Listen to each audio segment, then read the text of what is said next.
Hello, everyone, and welcome to the Hot Shop here at Museum of Glass. We are currently working on some prep work for some goblets that we're going to make today. And goblets are like kind of like special champagne glasses. I can show you guys some of our past decanters from our previous Red Hot events, and Red Hot is one of our annual fundraisers. So you see here, we've already made the decanter, and so we'll have a goblet to complement it.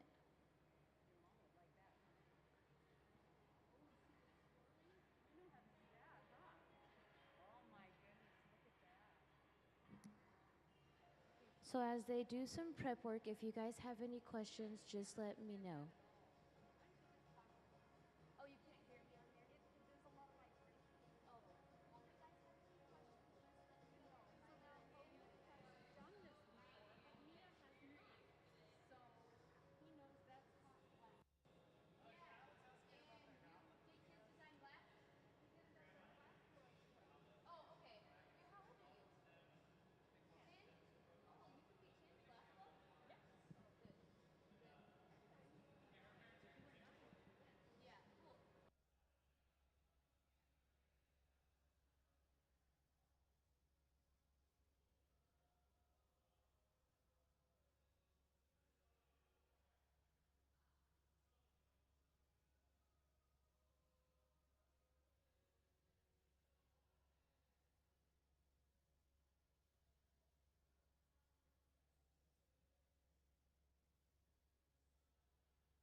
Hello, good morning, and welcome to the Museum of Glass's Hot Shop. Right now, we are working on some little color cups for in preparation for later. We will be making some goblets for our decanters here. These decanters will be for this year's Red Hot, which is our annual fundraiser. It's our gala. Here are some past photos of goblets and decanters from previous years of Red Hot.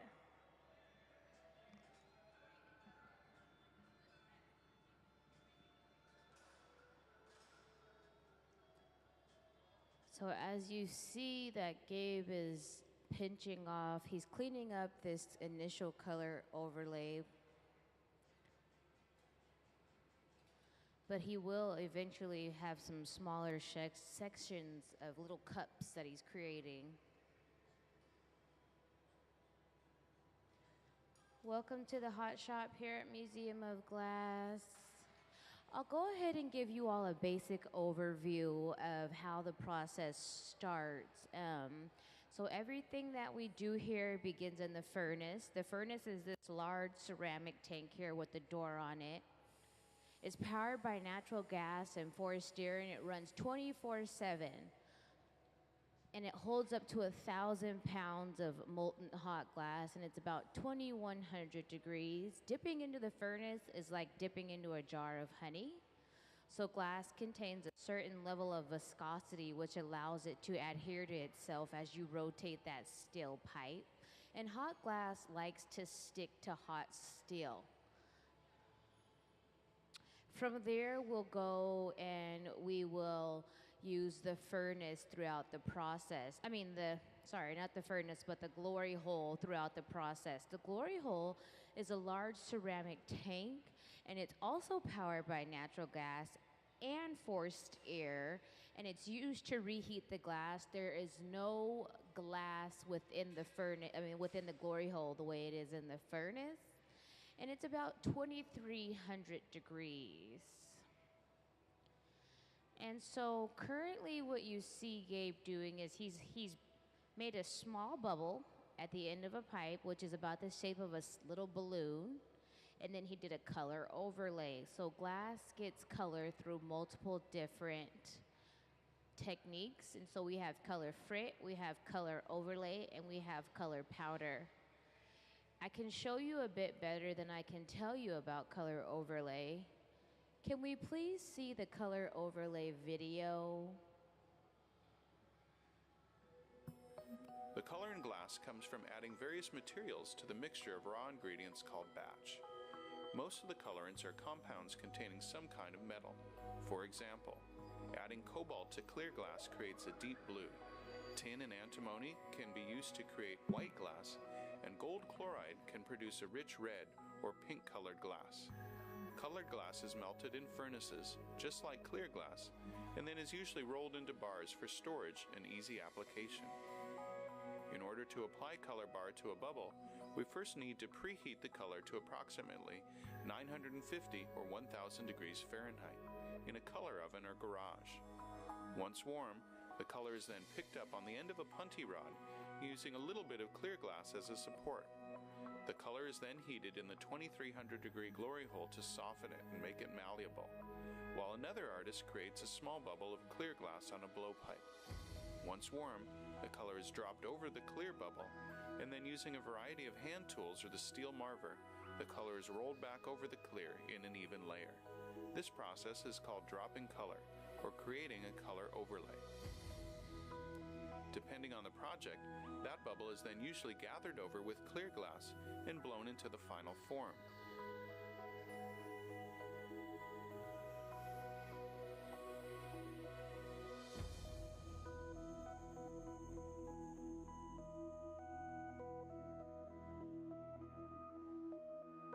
The finished product may appear to be all made from colored glass, but when viewed in cross-section, we can see that there is only a thin layer of color sandwiched between many layers of clear glass.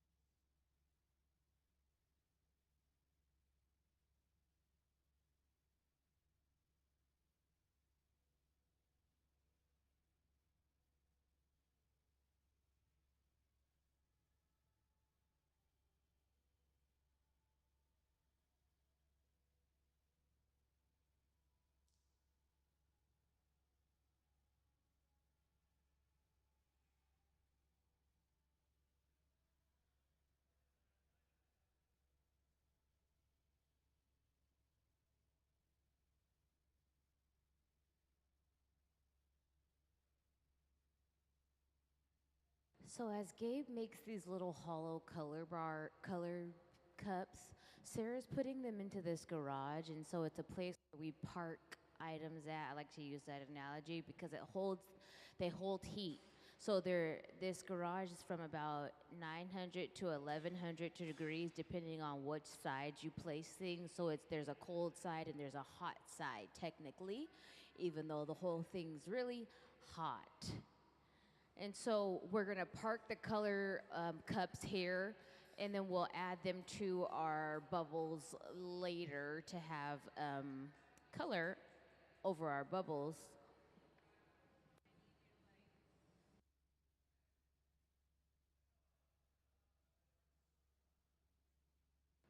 Well,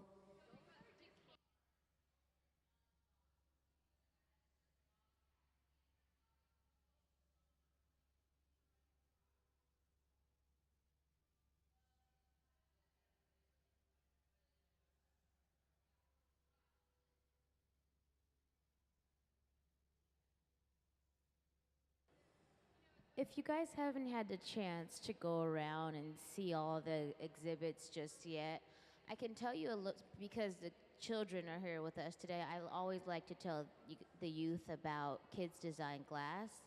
I don't know if you guys are familiar with it. Have you seen it before? Oh, did you do it before? Oh, have you watched the video about Kids Design Glass?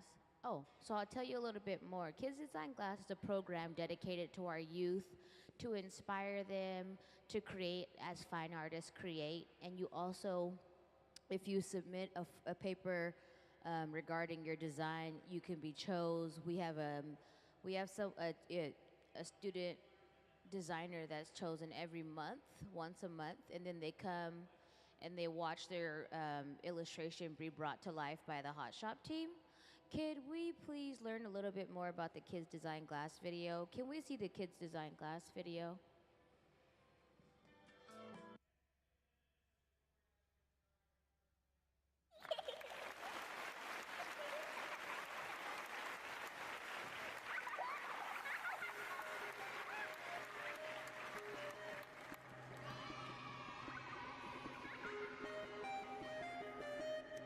It's a baby monster.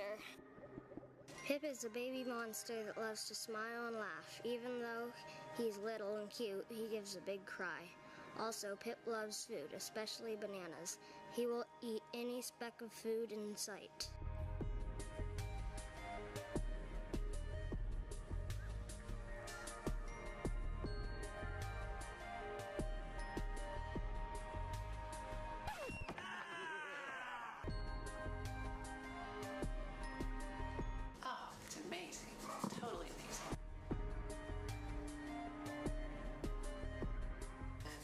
And especially if the pieces of art go traveling around, other kids will see, oh my gosh, I could do that too. You know, it's not just somebody else that, you know, they did it, you know, I couldn't do that. Absolutely not. Anyone can do this. And I think that's what it shows the kids. Maybe not everybody can win. But,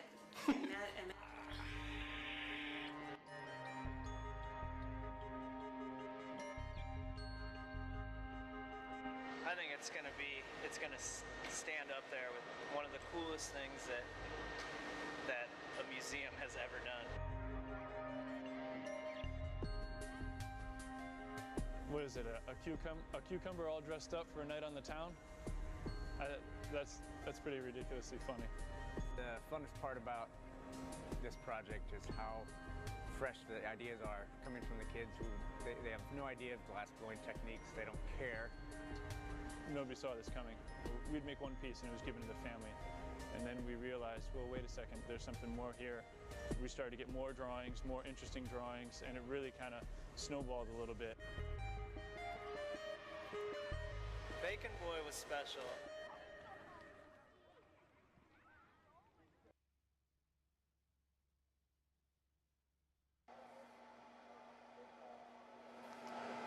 That almost looks like a frying pan. Maybe he's wearing a frying pan.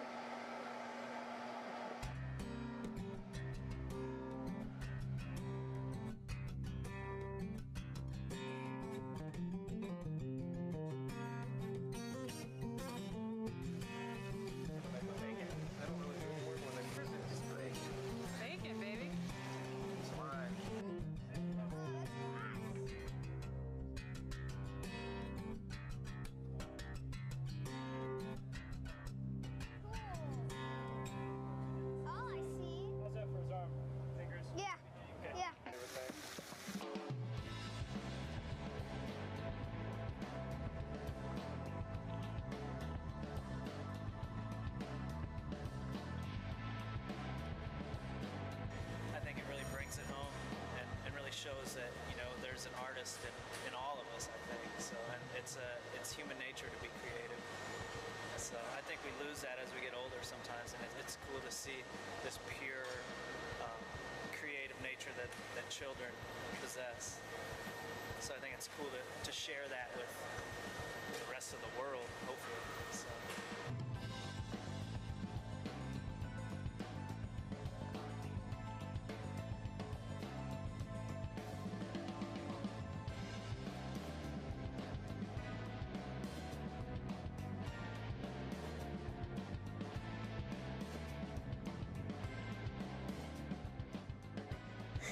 Thank you for supporting Kids Design Glass.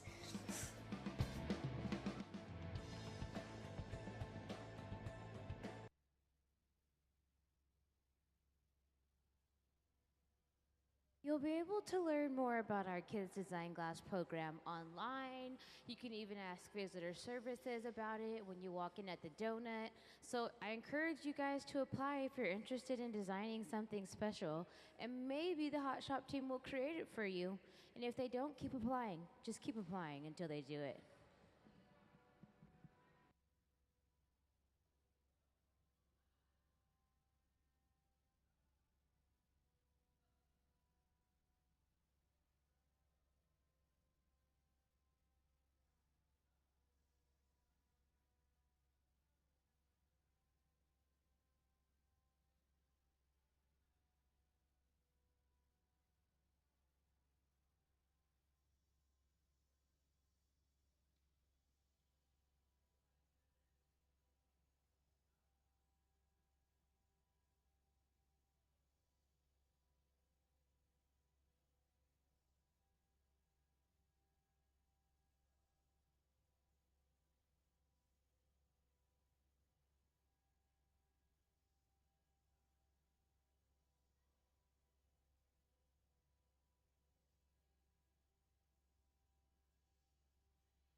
So currently, as you can see on our far left bench, Gabe is creating some small color cups. And so he's turning an opaque bar, so a solid color white, into a bit more of a translucent, see-through, creamier white, I would say.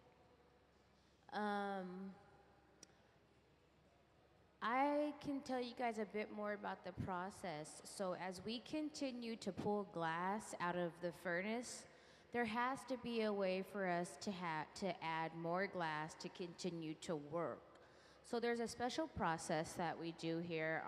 Our hot shop tech, Nick, he charges the furnaces. Can we please see the charging the furnace video to learn how we get more glass into the furnaces to continue to work?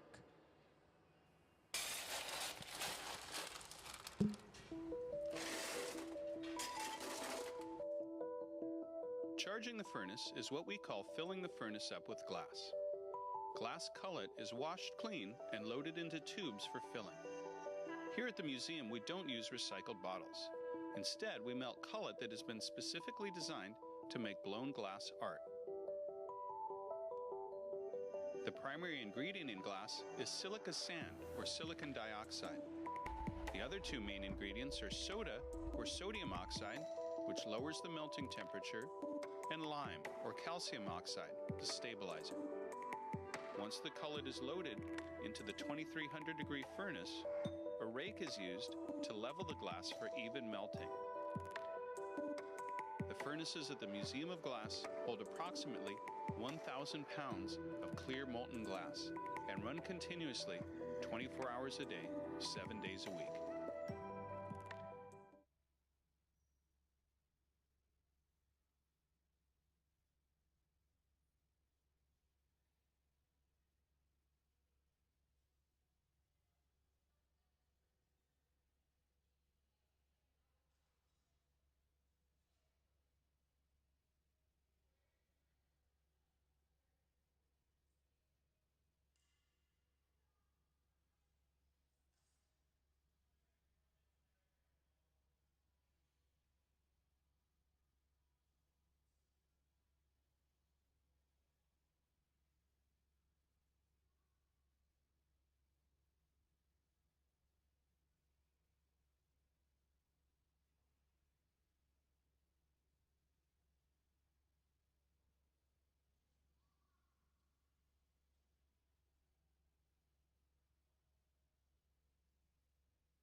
Hello, everyone, and welcome to the Museum of Glass. My name is Emily. I'll be your MC for the day.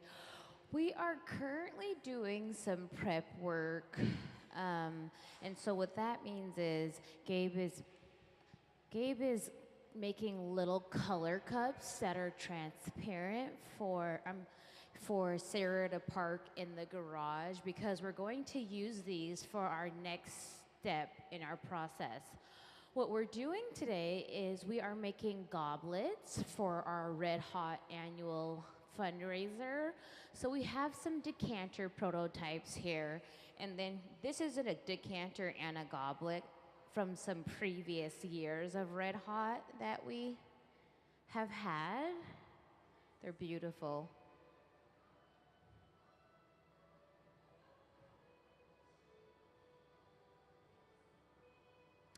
I'm going to give you all the basic overview of how we create things here in the hot shop at the Museum of Glass. So everything that we do starts in the furnace. The furnace is this large ceramic tank that holds up to 1,000 pounds of molten hot glass. It's powered by natural gas and forced air, and it runs 24 hours a day, 7 days a week. We never turn it off. Dipping into the furnace is like dipping into a jar of honey. So glass contains a certain level of viscosity, which allows it to adhere to itself. A hot steel pipe attracts the glass. The only thing that glass will stick to properly, I guess, to be worked over a long period of time is the stainless steel pipes that we use. And then from there, after the glass blower creates this nice, kind of like an orb form at the end of the glass, they'll blow into that hollow steel pipe and it'll create a bubble at the end of the pipe, which is similar to the shape of a balloon. And then from there, we'll go in and we'll add color, and we will also use the glory hole, which is powered by natural gas and forced air, and it's used to reheat the glass. There is no glass within this glory hole at all. It's just, there's only heat. We turn these off at night and we light them up. They take about an hour to get up to that 2300 degree mark. So in the mornings when you prepare the shop to be worked, you light up the glory holes. And then there are multiple processes that we can use to add color to glass. We have color overlay, which we do with color bar, and color bar gets hot. We have to heat it to be able to work it. Then we also have color frit, which is crushed pieces of glass. Can we please see the creature that's made from frit? So this is frit. It's like kind of like thick chunks of salt. And if you look there, you can see what frit looks like. So it's little dots of glass. And then can we please see the color overlay video to get a better understanding of how color is applied to glass? The color in glass comes from adding various materials to the mixture of raw ingredients called batch. Most of the colorants are compounds containing some kind of metal. For example, adding cobalt to clear glass creates a deep blue. Tin and antimony can be used to create white glass, and gold chloride can produce a rich red or pink colored glass. Colored glass is melted in furnaces, just like clear glass, and then is usually rolled into bars for storage and easy application. In order to apply color bar to a bubble, we first need to preheat the color to approximately 950 or 1000 degrees Fahrenheit in a color oven or garage. Once warm, the color is then picked up on the end of a punty rod using a little bit of clear glass as a support. The color is then heated in the 2300 degree glory hole to soften it and make it malleable, while another artist creates a small bubble of clear glass on a blowpipe. Once warm, the color is dropped over the clear bubble, and then using a variety of hand tools or the steel marver, the color is rolled back over the clear in an even layer. This process is called dropping color, or creating a color overlay.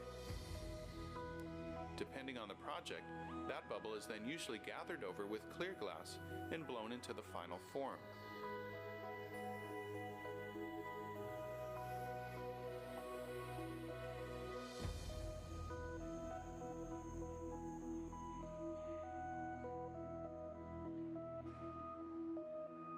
The finished product may appear to be all made from colored glass, but when viewed in cross-section, we can see that there is only a thin layer of color sandwiched between many layers of clear glass.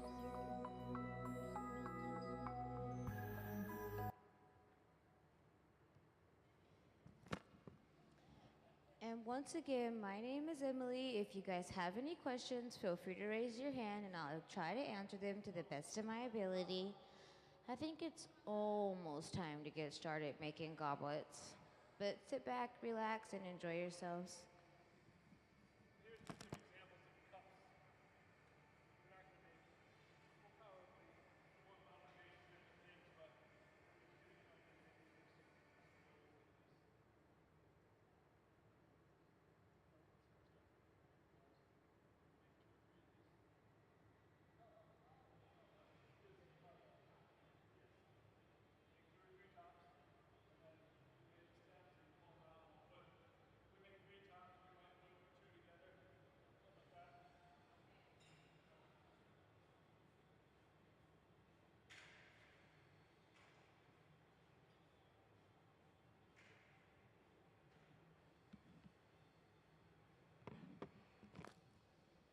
Can we please see the diagram of the goblet? So the goblets are made in parts, and then they are pieced or quote unquote glued together, but not with regular glue, like with glass. So they're all done in one day, but all the pieces are made separately, and then we will attach them. So once a piece is made, we'll park it in the garage. When we park it, we'll start to work on the next piece, whether it be the whatever flow that they decide they would like to go in. But Ben was just saying that they'll make the bowls first and they'll park them, and then they'll assemble the bowls of the goblets with the other pieces here that you see, the ovalio, the optic ball, the disc, the merci, the stem, and the foot.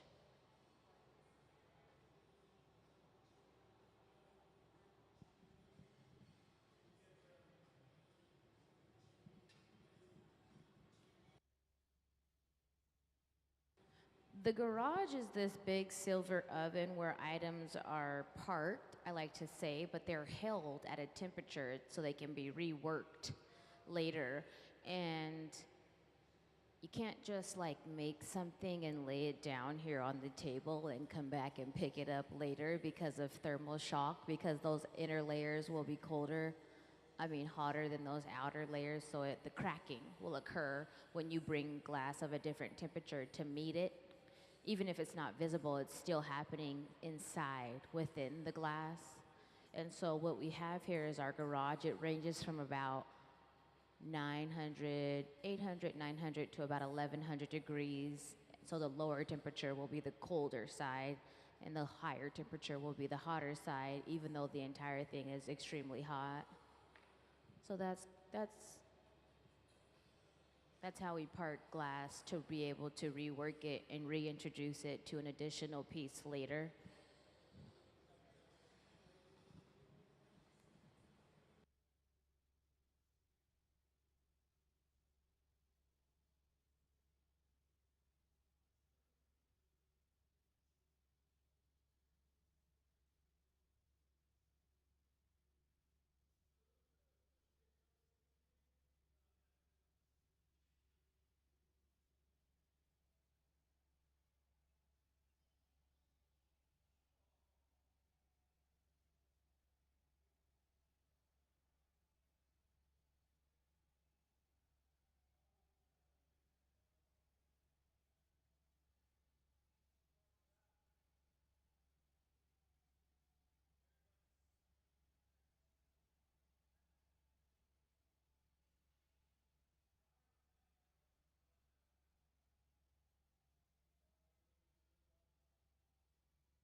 So in preparation for the bowl aspect of this goblet, we made some small color cups which were hollow. They're kind of like hollow. Oh, they're smaller versions of this color cup, and it's parked in the garage.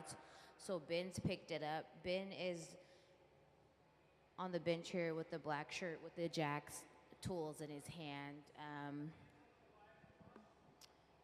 And so what's going on is he's going to start shaping his cup to be able to get that final piece, that bowl, and then put it back in the garage.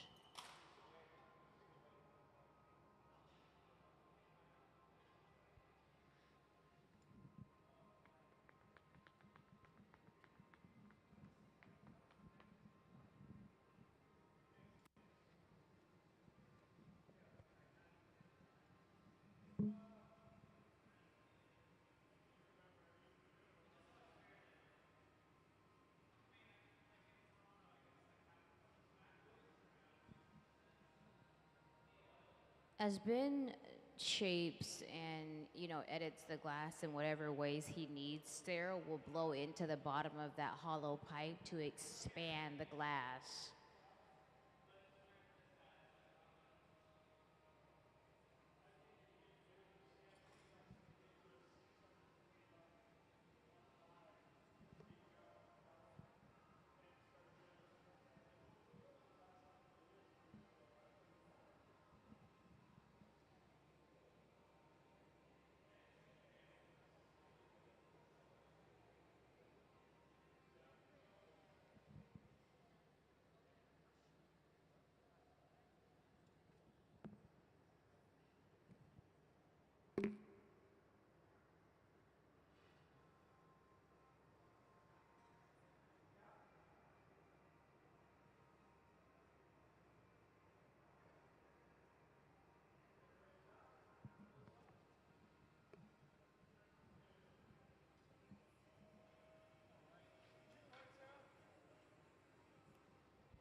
So now that he has a nice, I want to say like canvas or design for his liking, he will then remove this little bowl from the initial blowpipe. What's awesome about glass is that we're actually working upside down, and the viewer often doesn't know that. And so when they take it off of the top of the blowpipe, it'll then be right side up, and you will edit that open hole, because there's gonna be a hole.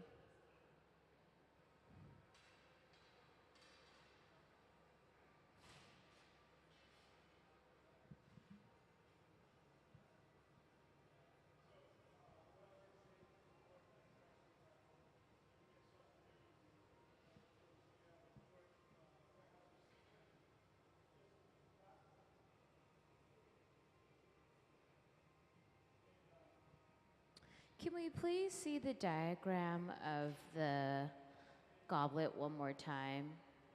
So now, as we've had the bowl, now we're gonna work on the avolio. And then it won't be literally this, or the same as this sketch here. Similar, it just depends on what design they go for the day. But this is the piece that you guys just got to see placed onto the bottom of the bowl. Thank you.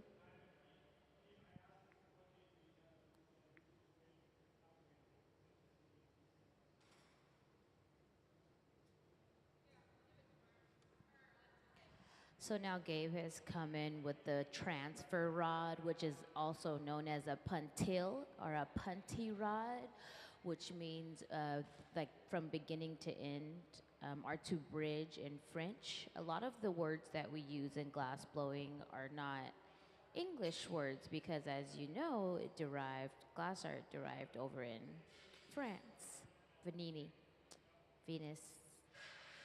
So now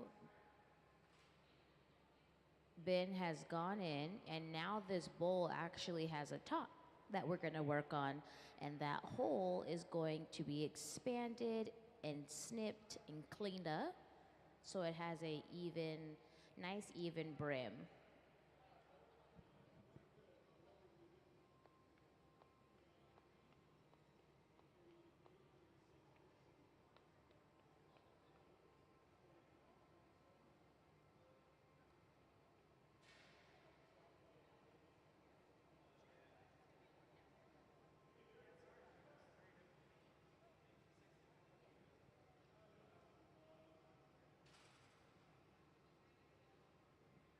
He'll use his little puffer to blow a little bit of air inside of that bowl so then that way he can expand it a little bit more.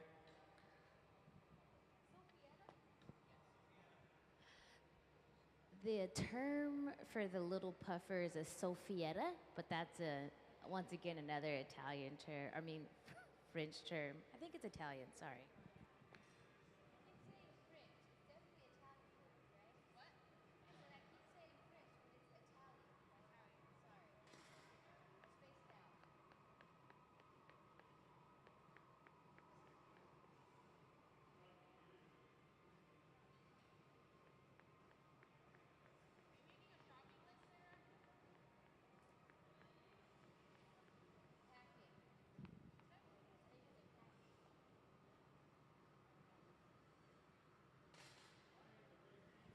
And so now you see how he has worked and opened up that little tiny initial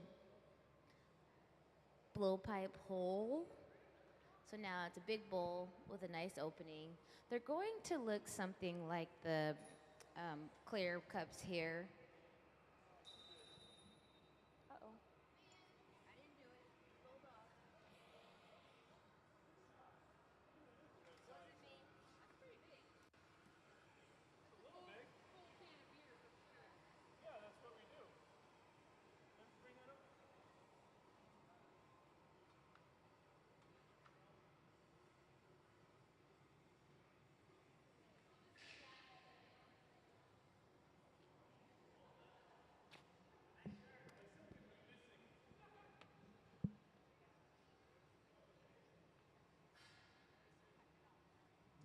And then off of that transfer rod onto the paddle there, and then Sarah will go and park it.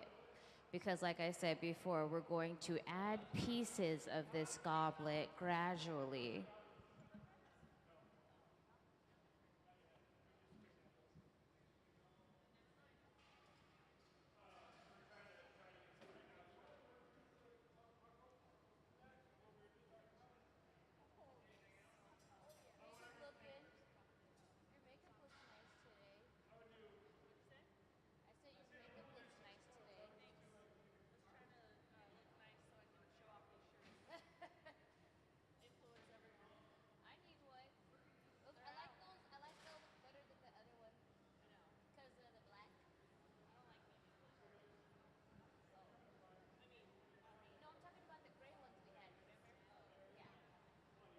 Okay, so now we're gonna start the next piece of our goblet.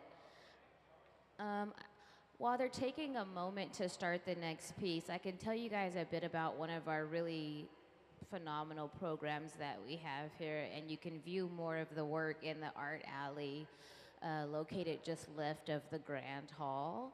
So one of our really profound programs that we have is Kids Design Glass, and it encourages the youth from ages 1 to 12 to design glass the way that fine artists do.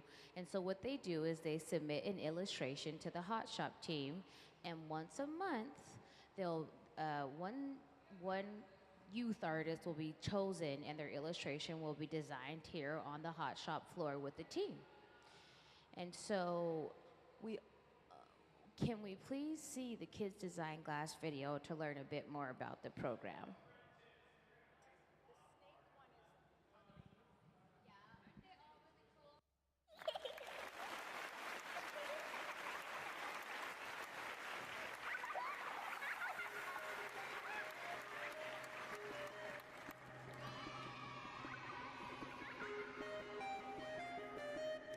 It's a baby monster. Pip is a baby monster that loves to smile and laugh. Even though he's little and cute, he gives a big cry. Also, Pip loves food, especially bananas. He will eat any speck of food in sight.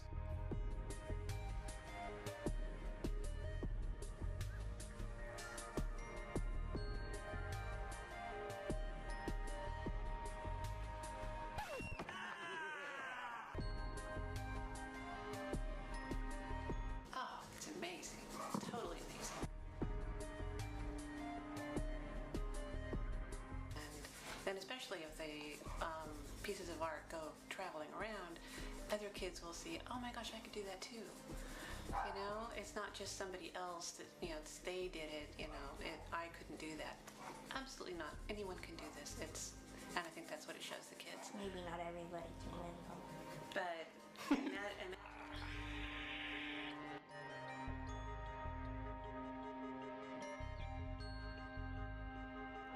I think it's gonna stand up there with one of the coolest things that a museum has ever done. What is it, a cucumber all dressed up for a night on the town? That's pretty ridiculously funny. The funnest part about this project is how fresh the ideas are coming from the kids who they have no idea of glass blowing techniques. They don't care. Nobody saw this coming. We'd make one piece and it was given to the family. And then we realized, well, wait a second, there's something more here. we started to get more drawings, more interesting drawings, and it really kind of snowballed a little bit. Bacon Boy was special.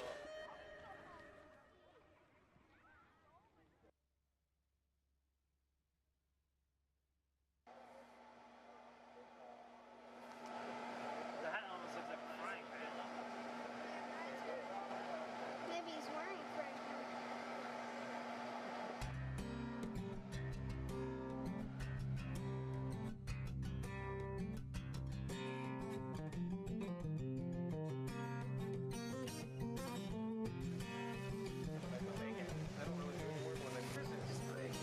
Bacon, baby.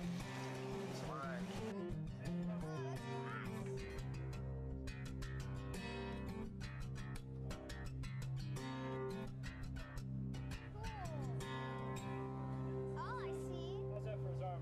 Fingers? Yeah. Yeah.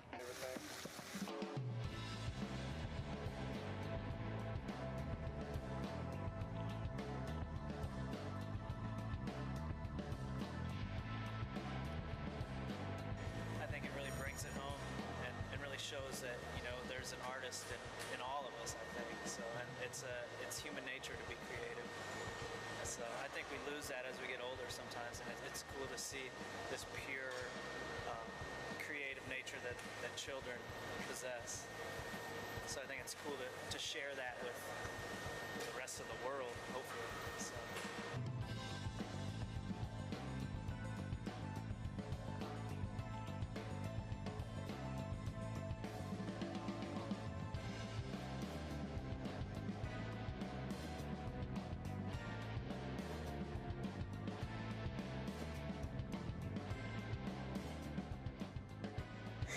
Thank you for supporting Kids Design Glass.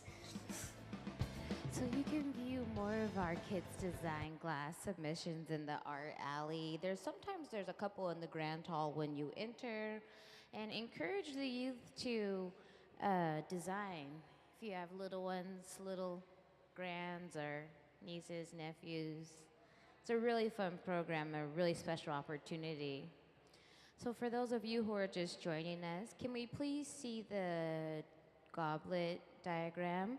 We are creating pieces of a goblet, and a goblet is a fancy word for a cup. And so we are currently working on a portion of it.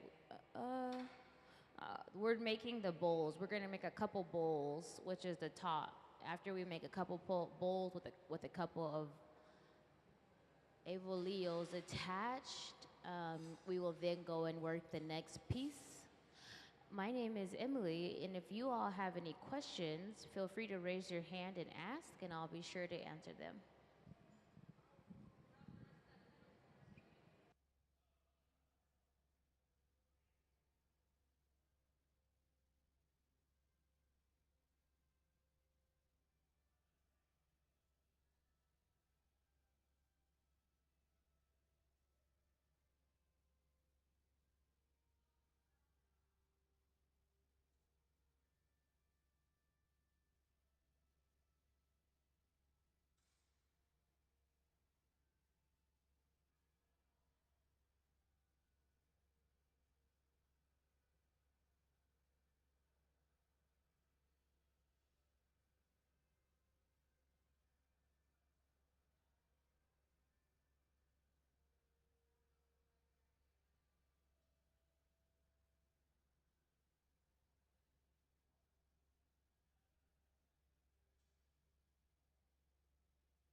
So Gabe came in and he attached that transfer rod again, and so now what we're doing is we're going to open up the top of that cup, Everything that we do in glass is usually upside down until it's transferred and it's right side up. So now Ben will go in and he will start to edit the top of that cup and open it up.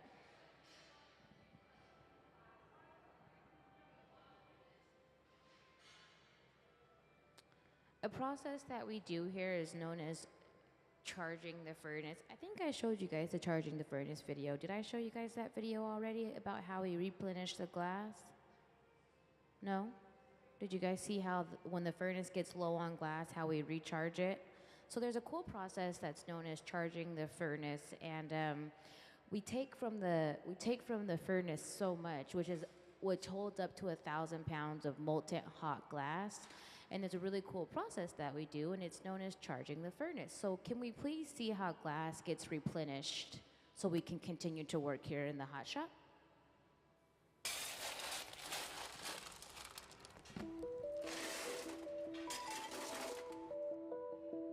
Charging the furnace is what we call filling the furnace up with glass.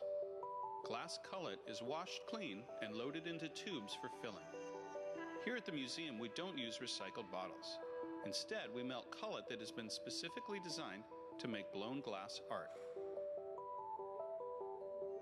The primary ingredient in glass is silica sand, or silicon dioxide.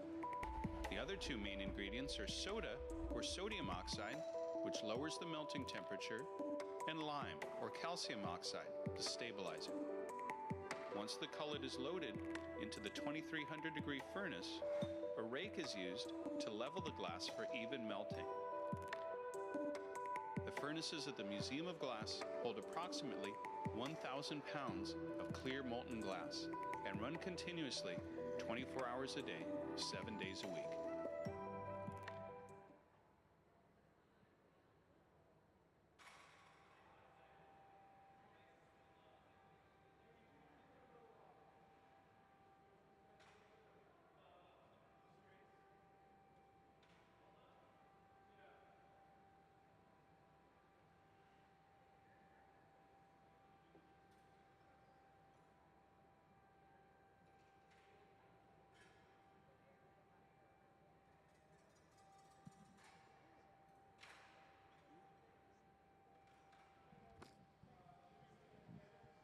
So that's our second bowl of a couple bowls, of a few bowls. And so into the garage, it has to be parked. It's gonna sit in the garage and be held at a steady temperature.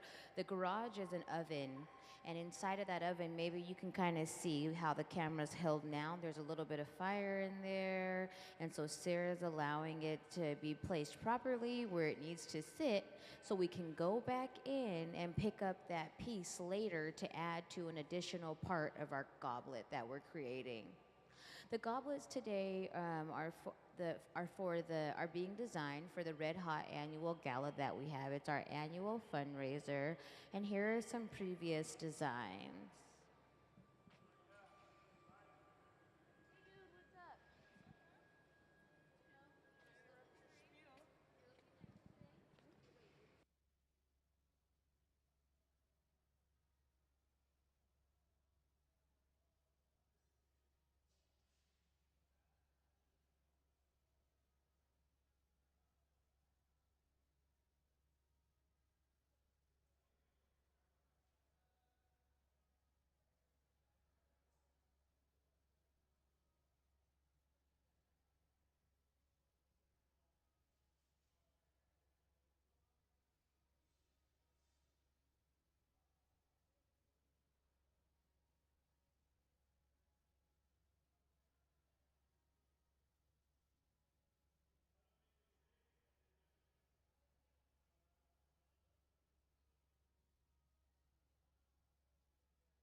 So the pieces that are parked in the garage are being held at an idle temperature. So the garage, it exists between 800 and 900 degrees and 1,000 and 1,100 degrees. So there's a hot side and there's a cold side, even though both sides are really hot.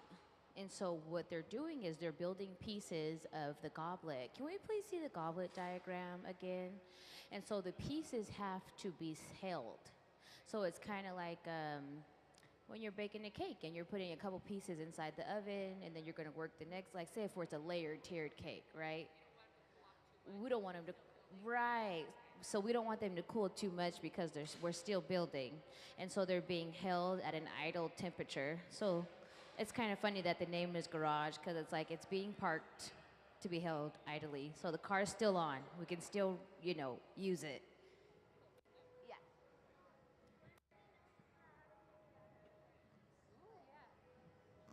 Oh, when do they know to take it out of the glory hole, which is that big circle? So you can't hear them talking to each other, but they're talking to each other about what to do and when to do it. And so they have all been blowing glass for well over 20 years, and a lot of it is practice, right? And so muscle movement, and they know how the glass feels when they're using it. If it gets too hot, it'll fall off the pipe inside of there because that glory hole is 2,300 degrees at its maximum temperature. So if you hold that glass in there for too long, gravity will just take it right off. So gravity in this type of setting is your best friend and your worst enemy. And so yeah, that's how they know. They know because if it gets too hot, they can feel it falling.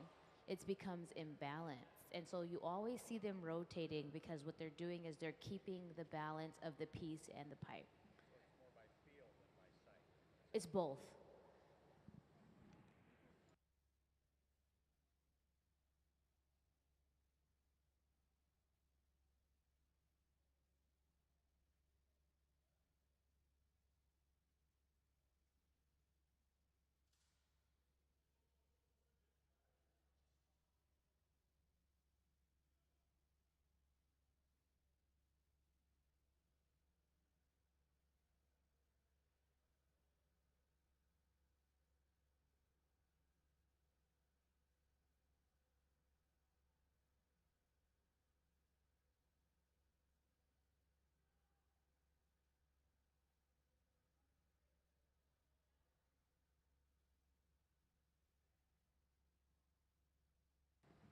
So we've moved on to the next part of our goblet. The diagram is not literally what we're making today. It's just the idea of how pieces are connected, of how that's made. And so the stem has kind of like a layered effect of little balls as if they were placed on top of each other.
So Gabe came over and dropped on the foot. It was a little color cup and it had a bubble inside of it, so it's hollow, so then that way Ben can go in and open it and it'll be able to separate properly.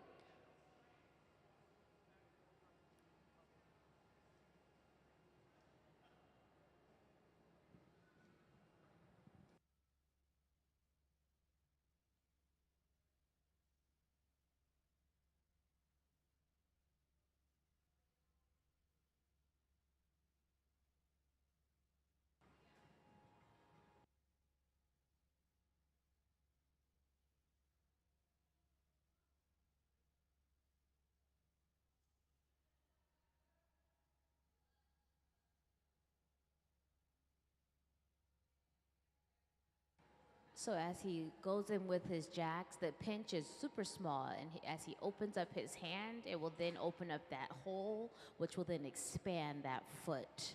So he'll go in with a nice little pinch, and then he'll start to open it up, and as he opens up his pinch, it'll open up the glass. Welcome to the Hot Shop here at the Museum of Glass.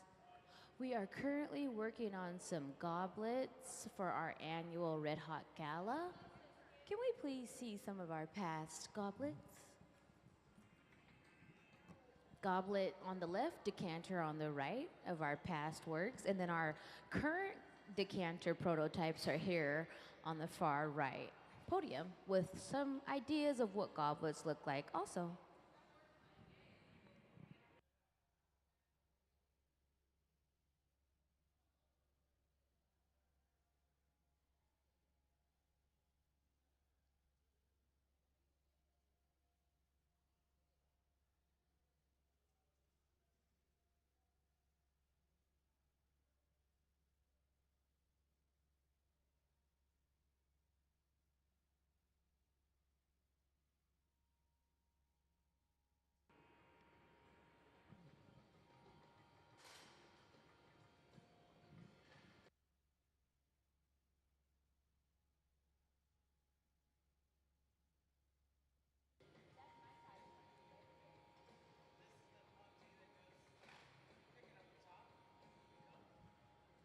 So Gabe is in the garage and he's picking up the top and he's gonna bring it over to help assemble it with the bottom, the foot.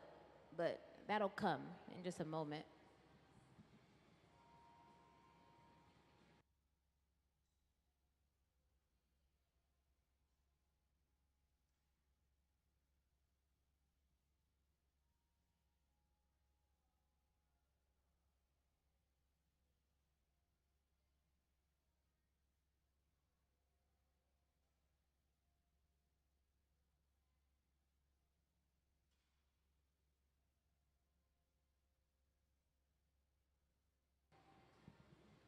So Sarah's attached a transfer rod to the foot to be able to open up that top of the goblet so we can add the bowl. Can we please see the goblet diagram?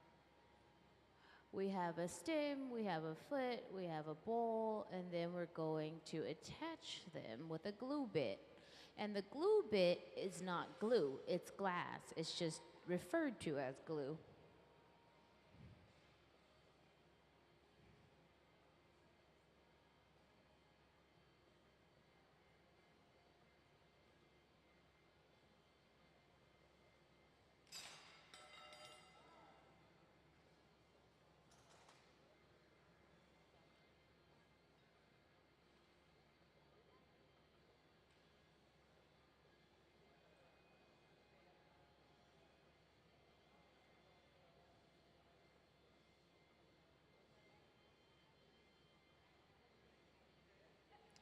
And if you look to your right here, or to my right, your left, you'll see Gabe getting the bowl ready, and Ben is currently in the glory hole,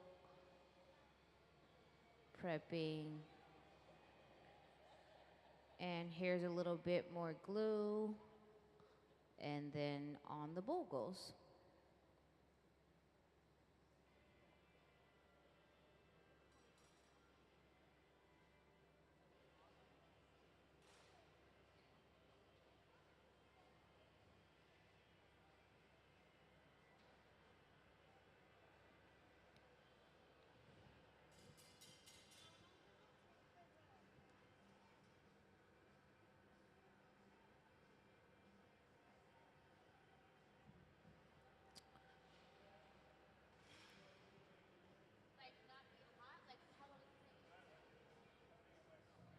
So now that they've assembled this piece, I had a good question. The question is, how long until I can touch this piece with my bare hands? So how long does it take for this piece to cool down?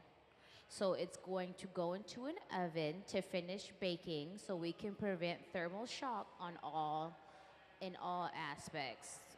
We don't want the top to have thermal shock. We don't want the stem to have thermal shock or the bottom. And what thermal shock is when layers meet and then they crack because they're not heated or annealed at a proper temperature, which means they need to be baked properly and brought down to room temperature over a standard period or over a gradual period of time. So now that we have, oh, I think it's going. Let's give them a round of applause for that goblet they just created. So into the annealing oven it will go, and it's being ramped down at a computerized system, and so that box is held at 890 degrees. And then whatever system that it's set on, it's a computer system. Maybe it'll take one day. Maybe it'll be ready tomorrow by 11:25 because of when we put it in. So yeah, it takes about, sometimes it can take one day, sometimes it can take 2 days, depending on the size of the piece. It might even be ready tonight, in the middle of the night. I don't know the system, because it's little though, so. Good question. Yeah, great question.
Hello and welcome to the Hot Shop here at Museum of Glass. I'll give you all a basic overview of how we get started here in the Hot Shop.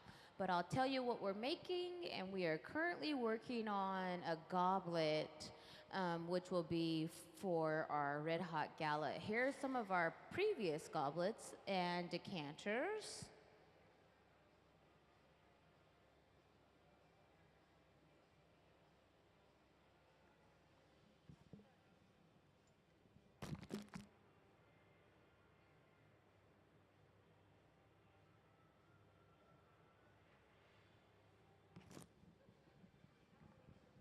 So everything that we do here in the hot shop starts within the furnace. The furnace is a large ceramic tank that's powered by natural gas and forced air, and it runs 24 hours a day, 7 days a week, and it holds approximately 1,000 pounds of molten hot glass. Dipping into the furnace is like dipping into a jar of honey. And so once we dip into the furnace and we get this really nice gather of glass, we'll then blow into that gather and create a bubble, which is very similar to the shape of a balloon. From there, we'll add color of different types, color frit, color overlay, color powder. So there are multiple ways to add color, and we will also work in and out of our glory hole. So the glory hole is powered by natural gas and forced air, and it's used to reheat the glass. There is no glass inside of our glory hole, and so it holds at, or it can get up to about 2,300 degrees. So when we come in the morning and we prepare the hot shop to be worked in during the day, it takes about an hour after we light up for these glory holes to get hot. And so from there, we will then work in and out of our glory holes.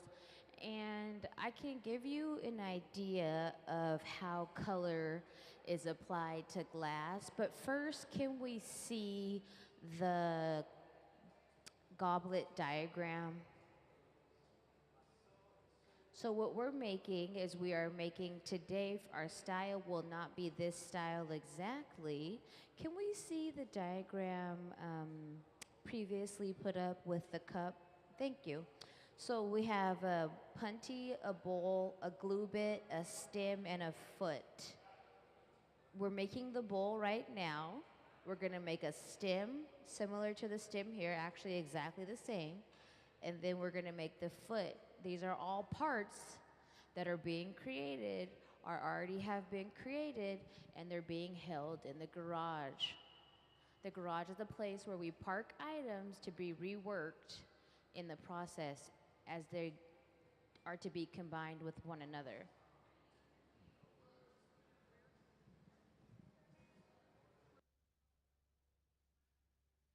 So in the garage is where we place the items of the goblet. So we have a bowl in there, we have a stem. We don't have a stem yet, that's created, and then it's attached. But there's also a foot cup in there, and so that's a little hollow cup of glass that's going to be turned into a foot. So it starts in a little bowl form, a little bubble form, and then it's opened up to make a foot because it's a hollow bubble. You have to see it in action when it's hot. And once again, my name's Emily. If you have any questions, just raise your hand and I'll try my best to answer them.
So, how many people work on just this one cup?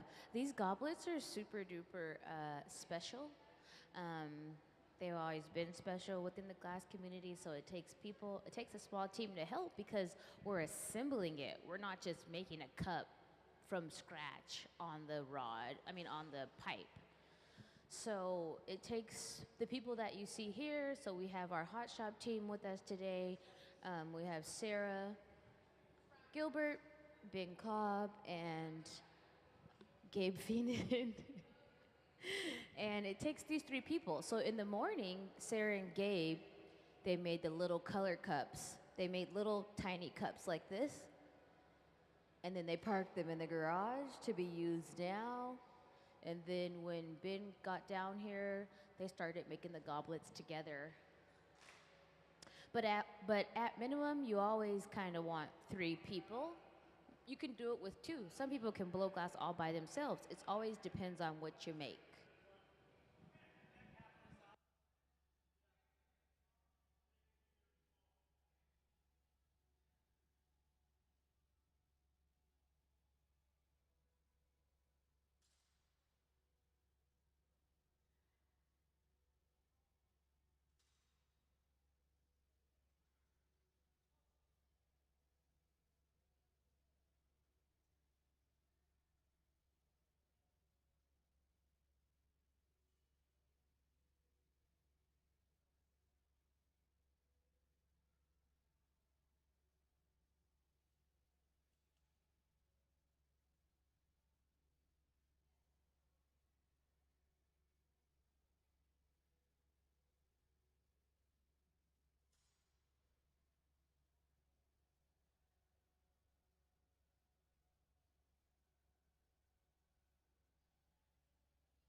everybody, welcome to the Hot Shop here at the Museum of Glass.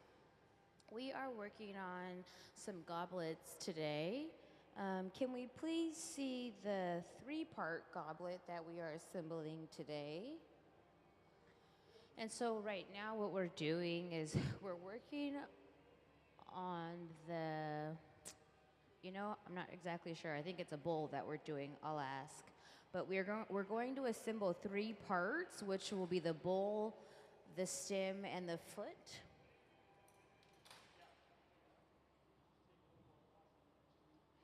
And for those who have just joined us, the goblets are used for the Red Hot Gala. There are some decanter prototypes, and then there are also some goblets. But here are some previous works. And so the annual Red Hot Gala is our fundraiser that we have here at the Museum of Glass once a year, and it really helps us sustain ourselves. It's a really big gala that we have. Here are some prototypes of our decanters, and then there are just some goblets to give you guys an example of like a couple clear blank goblets that we've created in the past.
So this is our second prototype of the day. This bowl's a little bit different from our initial bowl that we made this morning. And as you can see, Ben just knocked it off of the initial blowpipe onto a transfer pipe. And what he's going to do is he's going to go in and clean up that top lip portion. A lot of glass blowing is usually done upside down until you transfer the piece and it becomes right side up. And then you have to clean up the top where you detached yourself from the initial blowpipe because it's going to be jagged and improper. So he's going to go ahead and make it proper and clean up the top and then open up that cup. Open up the bowl. This is the bowl portion of the goblet. Sorry. I have to make sure I give you guys the right details.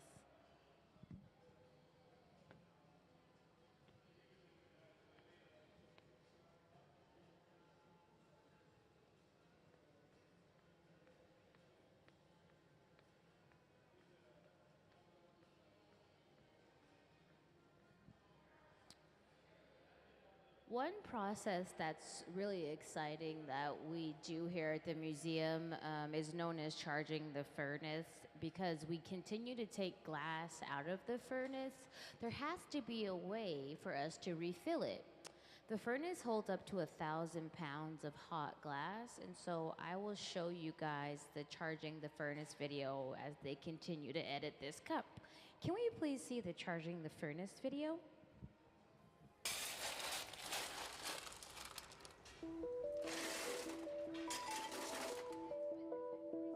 Charging the furnace is what we call filling the furnace up with glass. Glass cullet is washed clean and loaded into tubes for filling. Here at the museum, we don't use recycled bottles. Instead, we melt cullet that has been specifically designed to make blown glass art. The primary ingredient in glass is silica sand, or silicon dioxide. The other two main ingredients are soda, or sodium oxide, which lowers the melting temperature, and lime, or calcium oxide, the stabilizer. Once the cullet is loaded into the 2300 degree furnace, a rake is used to level the glass for even melting. The furnaces at the Museum of Glass hold approximately 1,000 pounds of clear molten glass and run continuously 24 hours a day, 7 days a week.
The cup that we're working on now has a very thin layer of white. It's just very, very thin, but there still is a nice veil of like this creamy white color on that glass.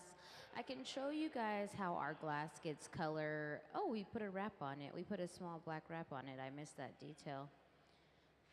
But I can show you how glass gets color. Glass gets color in various different ways. Can we please see the Frit creature? And Frit is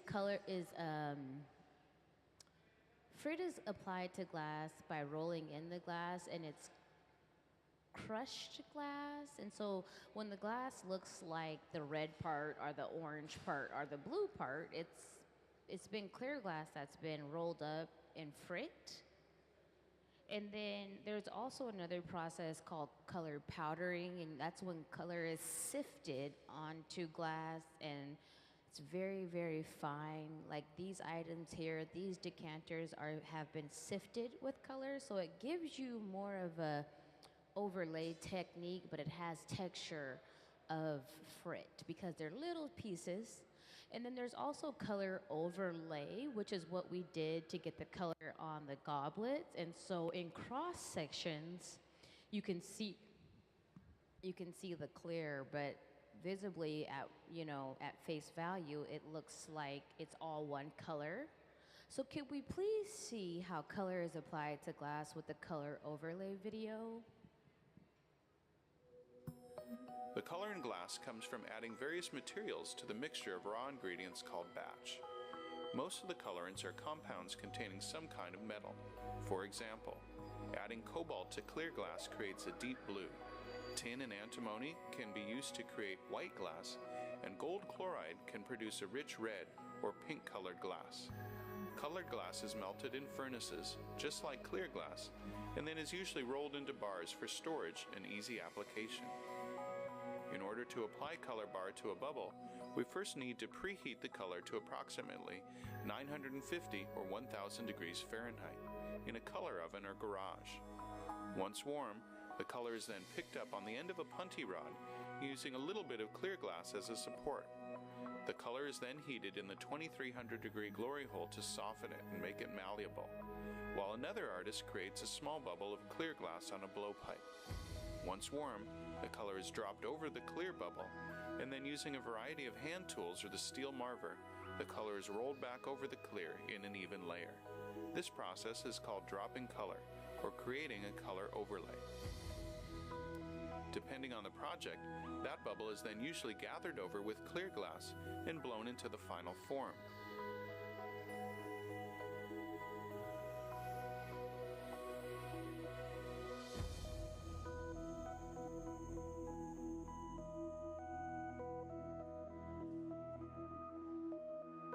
The finished product may appear to be all made from colored glass, but when viewed in cross-section, we can see that there is only a thin layer of color sandwiched between many layers of clear glass.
So Gabe is dropping a bubble. He just dropped a bubble onto the piece here, which will be opened up. It'll be opened up to function as the foot. So it'll have a nice flat bottom once it's opened.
And so now that the foot has been opened up, we'll then go ahead and we're going to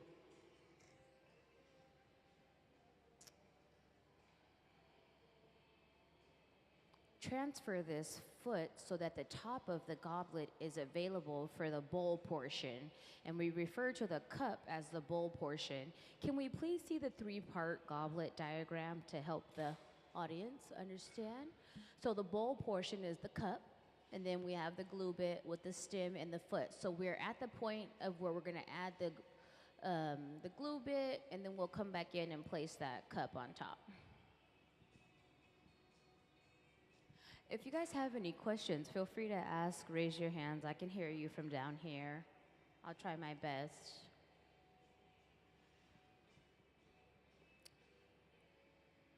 One really, well, I'll wait. I'll hold off on the video so we can finish our cup.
So now that the cup is glued on, we're just a step away from just being just about complete.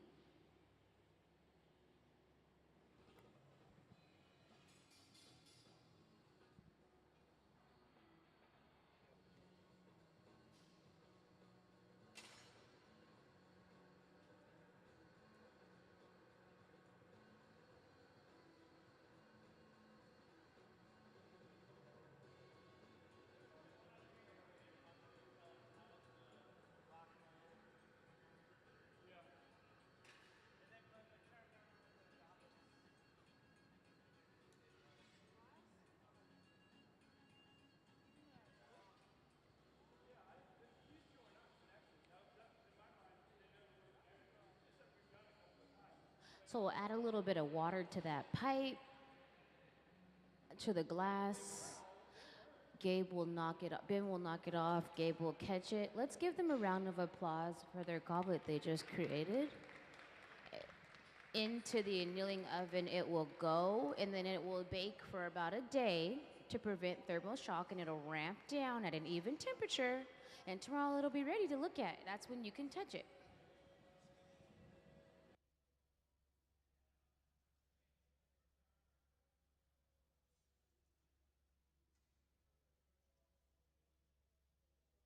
We'll take a small moment and then we'll get started again. A program that we have here at the museum is known as Kids Design Glass. It's a really cool program that we have to encourage the youth to design the way that glass artists design. Can we please see the Kids Design Glass video?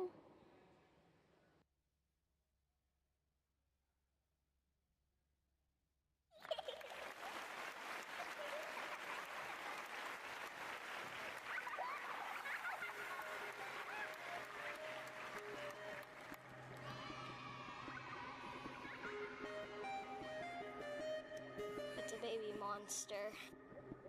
Pip is a baby monster that loves to smile and laugh. Even though he's little and cute, he gives a big cry. Also, Pip loves food, especially bananas. He will eat any speck of food in sight.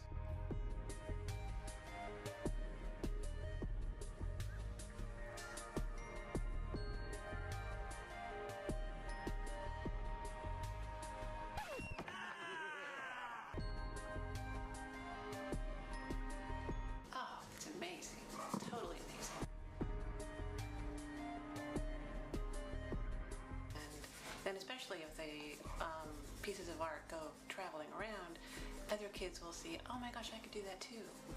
You know, it's not just somebody else that, you know, they did it, you know, I couldn't do that. Absolutely not. Anyone can do this. And I think that's what it shows the kids. Maybe not everybody can win them. But,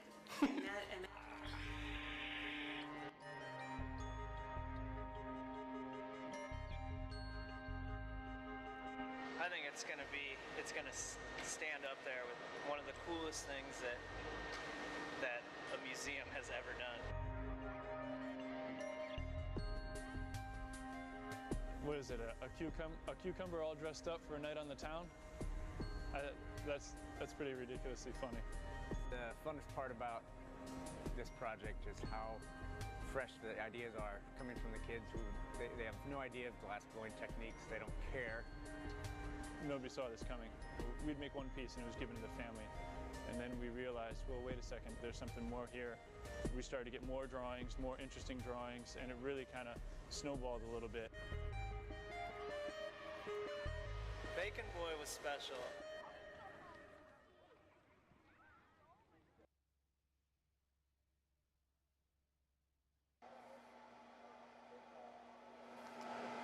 The hat almost looks like a frying pan. Maybe he's wearing Frit.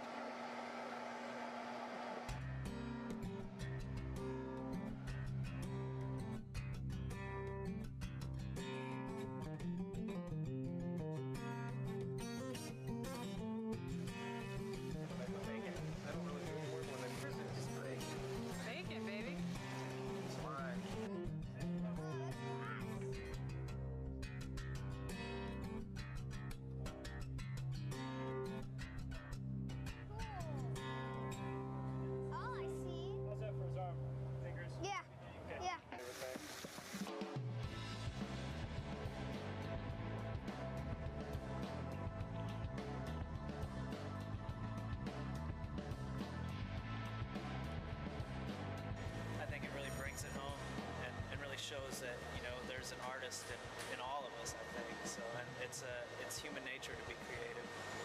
So I think we lose that as we get older sometimes, and it's cool to see this pure creative nature that children possess. So I think it's cool to share that with the rest of the world, hopefully. So.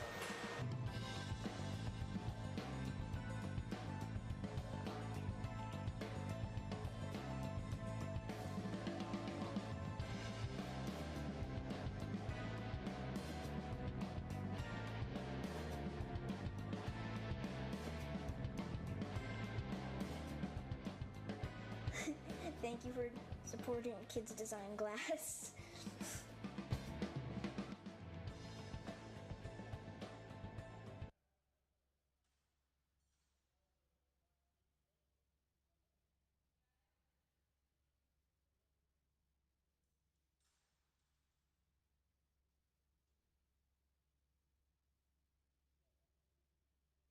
Be sure to check out our Kids Design Glass program within the Art Alley to see some more of the pieces that were created that weren't in the video.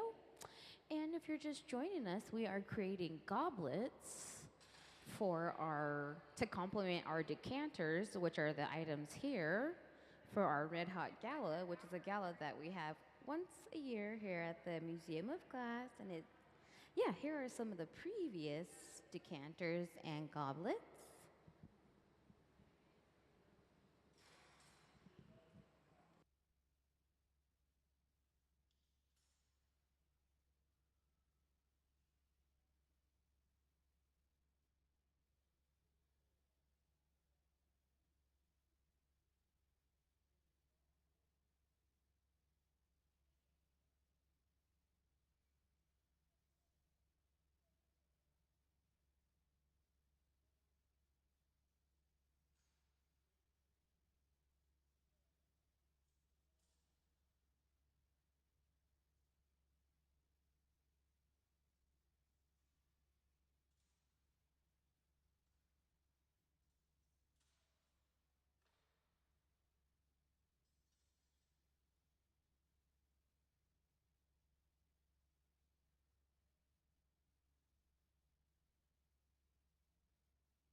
Can we please see a diagram of a goblet? We are creating goblets, like I said before, for our gala, and so the parts of our goblet are being parked in the garage, which is this large silver oven to my left here. And the garage is a place where we put items such as glass to be worked and reworked into the process. And so it ranges from about 800 to 1100 degrees. So it has a cold side and it has a hot side to hold items to be reincorporated. Because we can't allow them to sit in the open air because they will start to have too much shock that could potentially occur when they're added to glass that's very, very hot and fresh.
Can we please see the diagram of the glory hole? It's a good question. So the temperature of the glory hole gets up to about 2,300 degrees. It's powered by natural gas and forced air, and it's used to reheat the glass to keep it from breaking at all points in the process.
And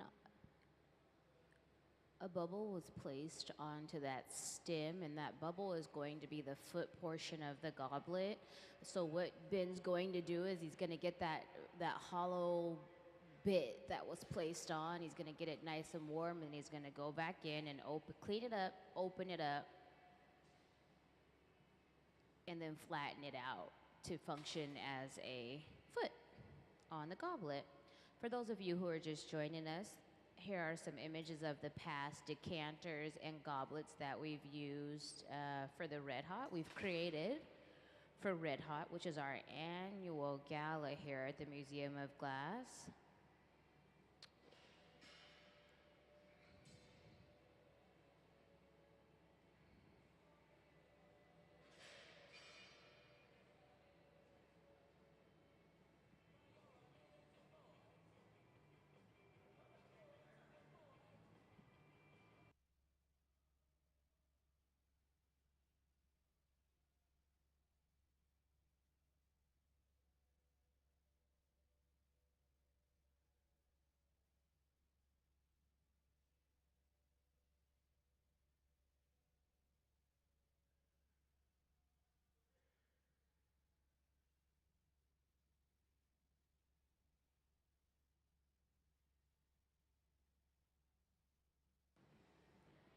So with his jacks, he'll go in and just slowly expand that bubble. There was a really small hole there that allowed him to go in at a very small, tight, with those jacks. He went in at a very tight angle, and then he opened up the jacks. And as the jacks opened, as he angled his hand, he was able to open that bubble and expand it into a foot.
So Gabe will come in with that cup after Sarah put on a glue bit, and Ben will align the cup and knock Gabe off. Once Gabe's knocked off,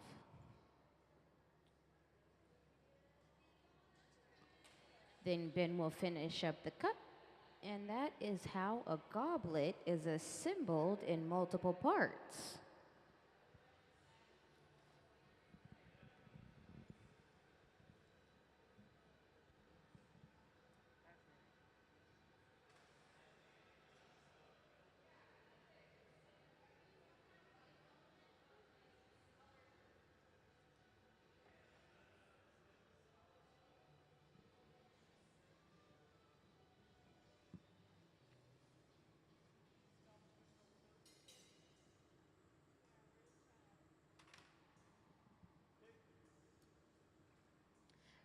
A little bit of water on that punty. Ben will knock it off, Gabe will catch it, and then into the annealing oven it'll go. Let's give them a round of applause for all their hard work. Into the oven it will go to anneal at an even temperature, which means it bakes down at a steady temperature over a computerized system of time. If you're just joining us today, once again, we are making decanters similar to the ones here on the podium.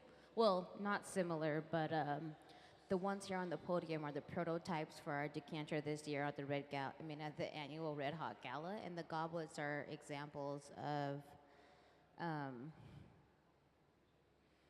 just some, what a goblet looks like, ideas, different styles, just blanks. And then on the screen there, we have some more goblets and decanters from previous years. They'll take just a second to get started again. Let's give them a moment.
Can I please see the three-part goblet with the bowl, the stem, and the foot?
So we're gonna create another tube, and the tubes are used. I can show you guys a small cup. So these little cups here are color cups, and they're derived from making a tube, which is a color overlay on a bubble blown out, then stretched out. But these ones are tiny, smaller than this here. So he's just working on a tube. I can tell you, did I tell you guys about the Kids Design Glass program yet? I can show you a bit better than I can tell you. I just don't want to play the same video. So, Kids Design Glass is a program that's within the art alley, and you can see more of the pieces, but I can show you, like I said, it's designed for kids to be inspired to create and welcome them into the hot shop, just as well as we welcome in world-renowned artists. And so they get the opportunity. So if you know kids, or if you have kids, or if you have nieces and nephews, you should encourage them to use their artistic skill sets and apply. Can we please see the Kids Design Glass video?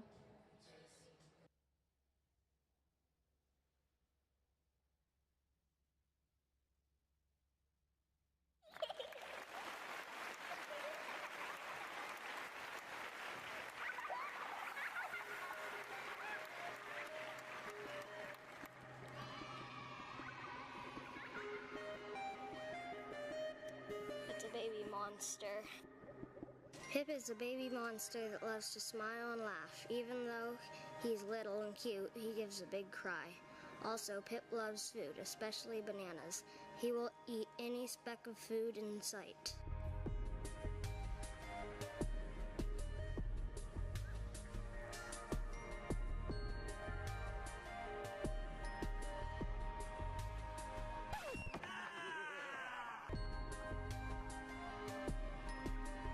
Oh, it's amazing.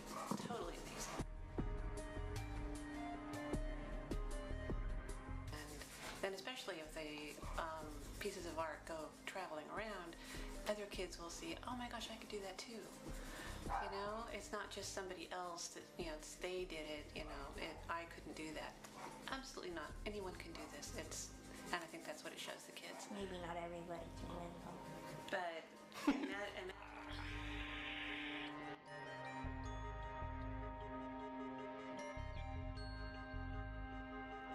I think it's gonna stand up there with one of the coolest things that a museum has ever done.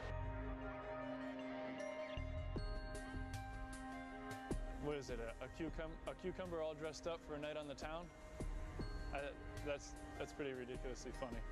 The funnest part about this project is how fresh the ideas are coming from the kids who they have no idea of glass blowing techniques. They don't care. Nobody saw this coming. We'd make one piece and it was given to the family. And then we realized, well, wait a second, there's something more here. We started to get more drawings, more interesting drawings, and it really kind of snowballed a little bit. Bacon Boy was special.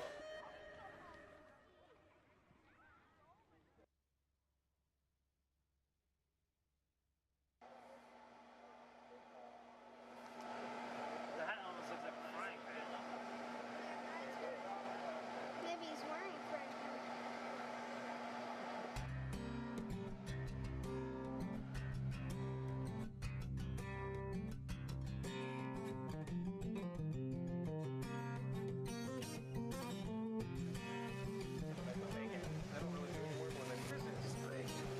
bacon, baby.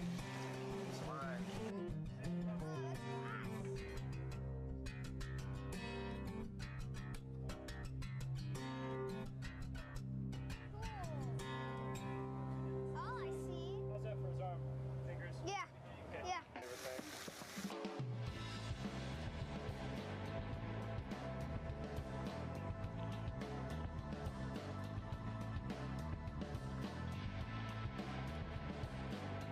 I think it really brings it home and really shows that, there's an artist in all of us, I think. So, and it's human nature to be creative.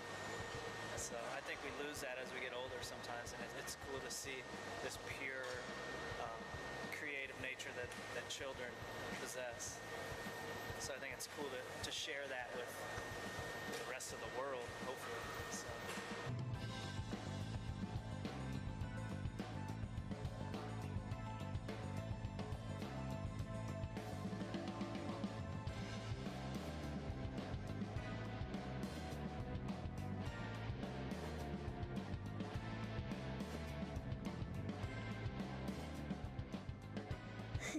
thank you for supporting Kids Design Glass.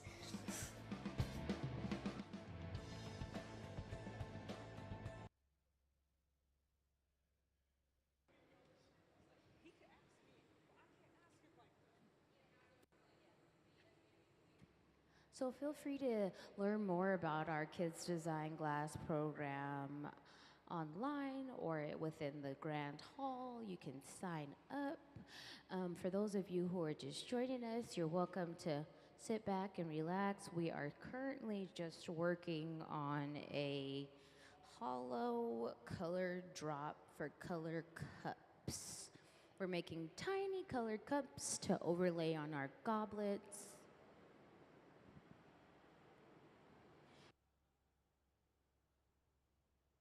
Can we please see some of the past decanters and goblets?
they put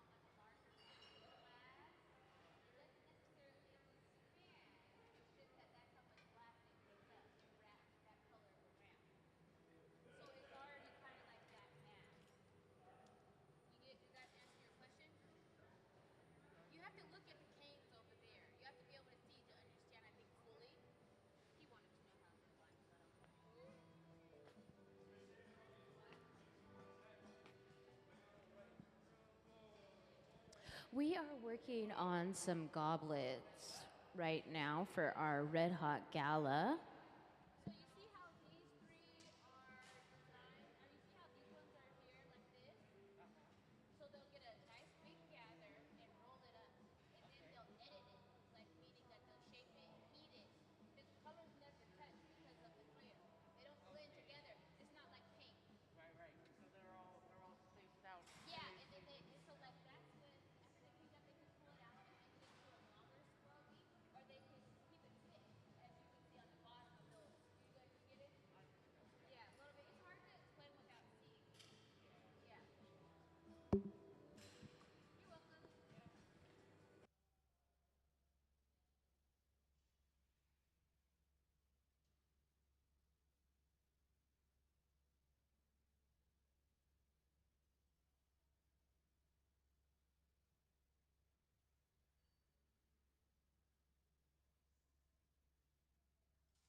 Ben has released himself from that initial blowpipe, which allowed him to put air into that little white shape, that white bubble.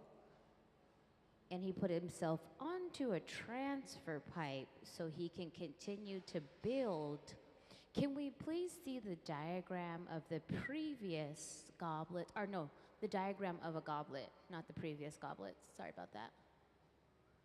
So as you can see, there are multiple pieces.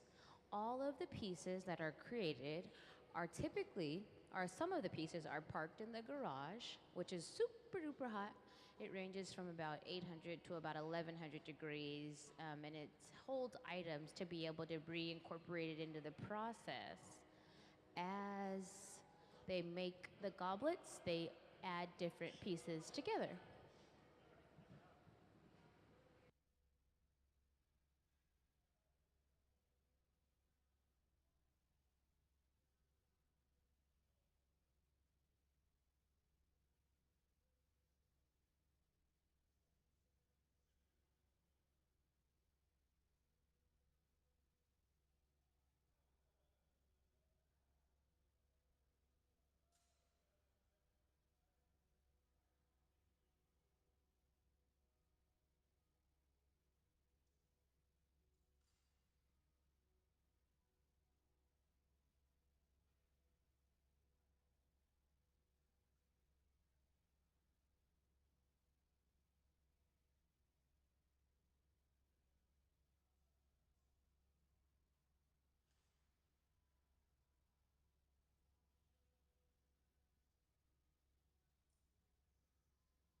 with his soffietta, which is an Italian term for little puff.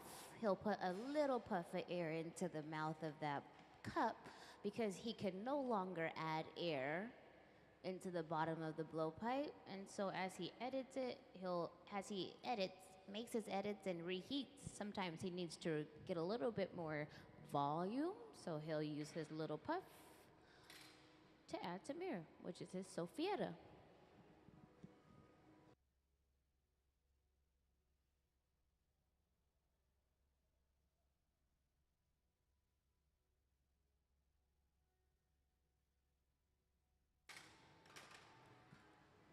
And Sarah has brought over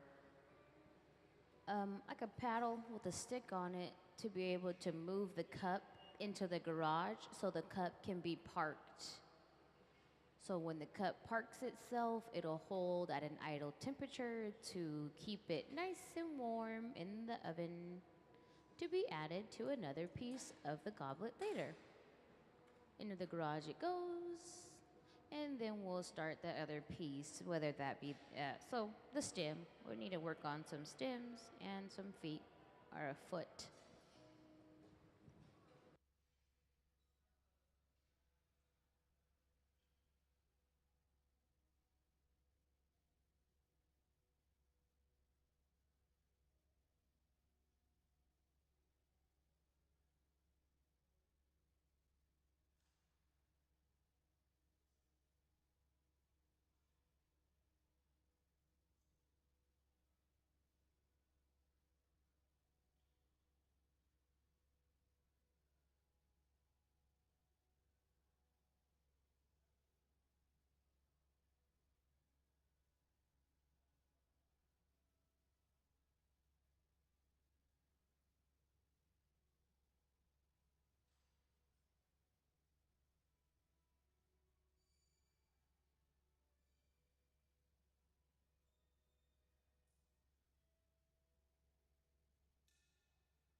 Well, let's see. We're still building our goblet. Can we please see some of our past decanters and goblets that we've had for Red Hot? Red Hot is our annual gala that we have here, which is a really important event. It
We're still just creating a few cups for our goblets. If we could please see the goblet diagram so they could, or actually they're bowls, not cups. They're referred to as bowls in the diagram.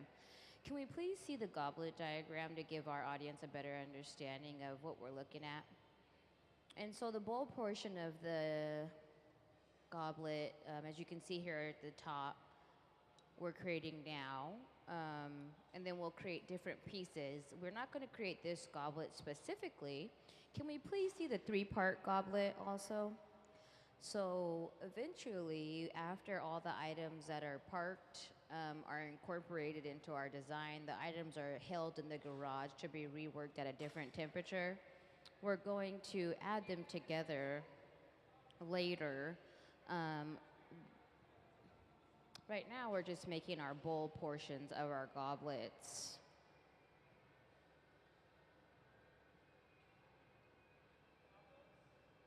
And everything that we do here starts, or as we work it, it's actually upside down.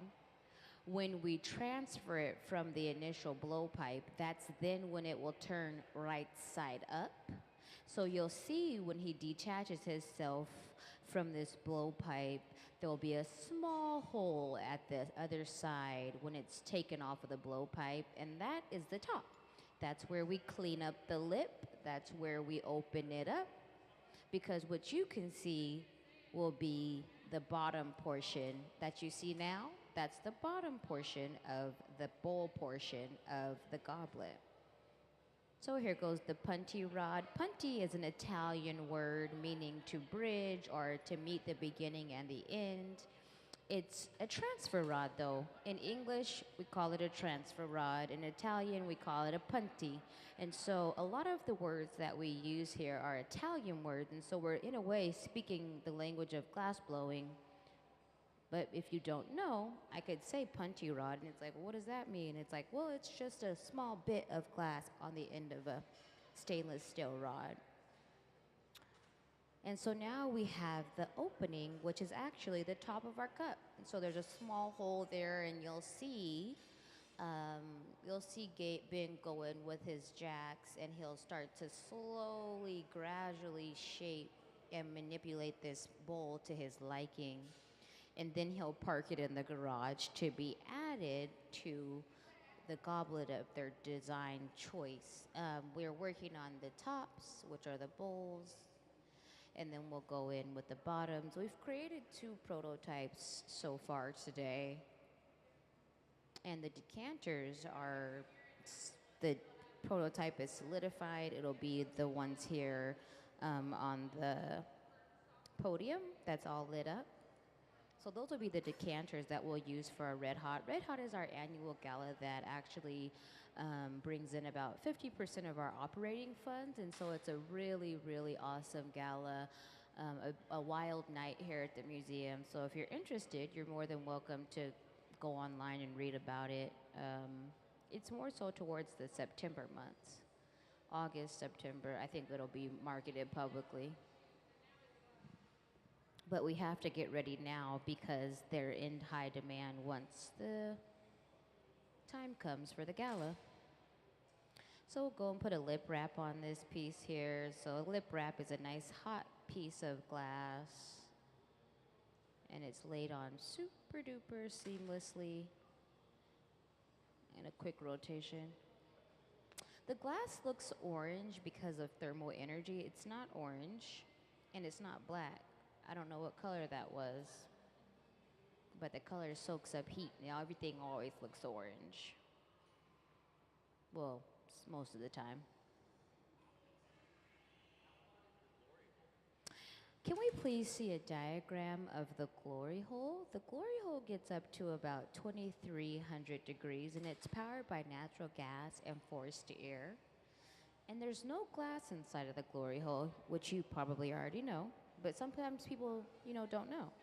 And it takes about an hour for this glory hole to get up to about 2,300 degrees. So in the morning when they prep the shop, they come in and they light up. So light up means, we open at 10, so somebody's probably here around 8:30, 9, getting everything ready and lit up. Yeah.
And so now we'll start the next piece of our cup. One of our more so exciting programs that we have here at the Museum of Glass is known as Kids Design Glass. And you can view Kids Design Glass in the art alley to the left of the Grand Hall.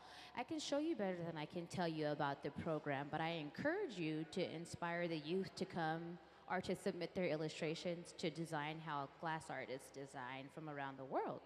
Can we please see the Kids Design Glass video?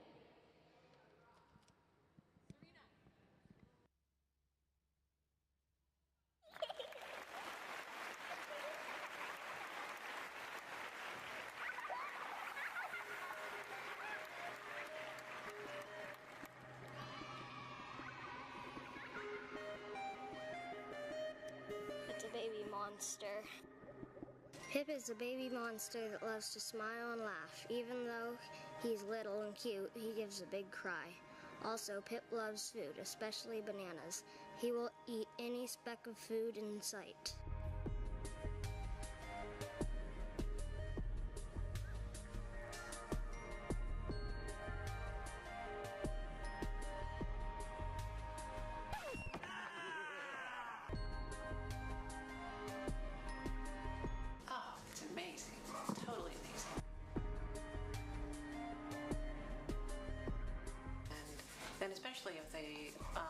pieces of art go traveling around, other kids will see, oh my gosh, I could do that too.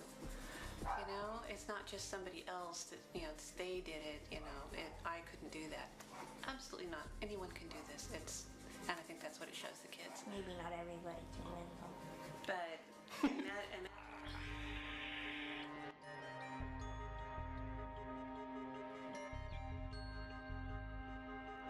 I think it's gonna stand up there with one of the coolest things that a museum has ever done. What is it, a cucumber all dressed up for a night on the town? That's pretty ridiculously funny. The funnest part about this project is how fresh the ideas are coming from the kids who they have no idea of glass blowing techniques. They don't care. Nobody saw this coming. We'd make one piece and it was given to the family. And then we realized, well, wait a second, there's something more here. We started to get more drawings, more interesting drawings, and it really kind of snowballed a little bit. Bacon Boy was special.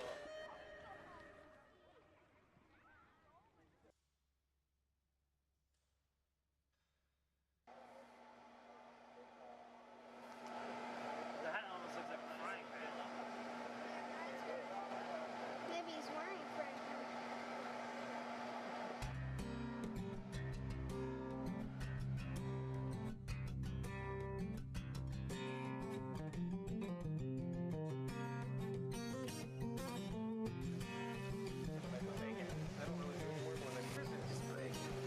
bacon, baby.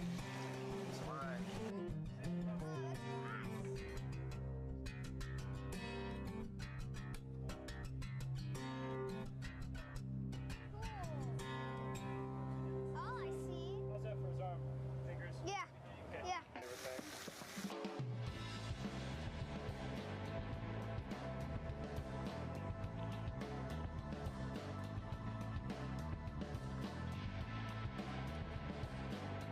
I think it really brings it home and really shows that, there's an artist in all of us, I think. So, and it's human nature to be creative. So I think we lose that as we get older sometimes, and it's cool to see this pure creative nature that children possess. So I think it's cool to share that with the rest of the world, hopefully. So.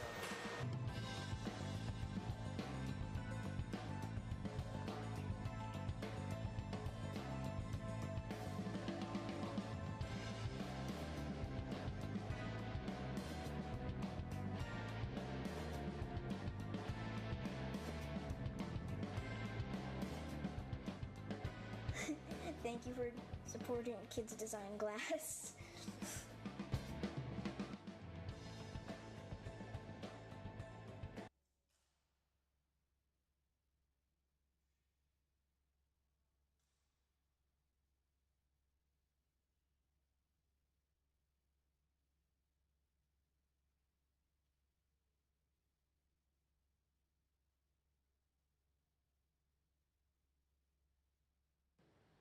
So be sure to encourage the youth, like I said before, to submit some illustrations, to come and design like our glass artists do here at the Museum of Glass. We are in the process of connecting the pieces that we have created for this goblet for our Red Hot Gala. And now we have a foot. A foot was dropped on and, no foot yet, sorry. Couldn't quite see that. This will be our stem portion.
Welcome to the Hot Shop here at Museum of Glass. We are currently working on a goblet. Goblets are designed to create, are designed for the Red Hot Gala, so they're being created today.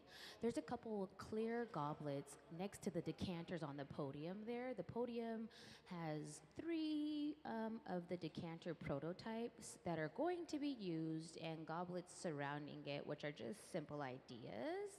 Can we please show our new visitors some of our previous decanters? So we have decanters and goblets from our previous Red Hot. Red Hot is a gala that we have that actually, the proceeds actually benefit about 50% of our operating funds for the year. So it's a really awesome event. It's a wild night that supports this museum. So Gabe came over and dropped a foot onto the stem. And the foot is actually hollow. It looks solid, but it's hollow. So now Ben's gonna go back in. Ben is sitting down, or now he's standing up. Just kidding. And so he's gonna get that little bit, that foot nice and hot, and then he's gonna go in with his jacks and open it up and flatten it out so it can operate as a foot. Can we please see the 3-part diagram of the goblet? So right now, the foot looks like a small ball, but watch as he quickly opens it up. Here we go. Let's see Ben. Can we please see Ben? So he's gonna put a lip wrap so it has a really nice color to its design feature. So it'll be around the bottom of the foot. Oh, hey Serena, can you press play on the iPad? Yeah, awkward.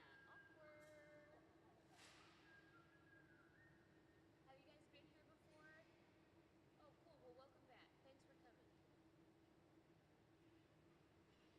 If you have any questions, feel free to raise your hand and I'll be happy to answer them. My name's Emily, by the way. Hey, how you doing? And so you see that little hollow ball, he just opened it up super quick and flattened it out. They make everything look really easy, but this team has been with us here in the hot shop for well over 20 years now. Some of them studied and some of them worked in factories and learned how to make glass. And so, yes, you can go to school to be a glass artist. You don't have to if you're trained properly, but yes, you can go to school to be an artist, a glass artist. Oh, no.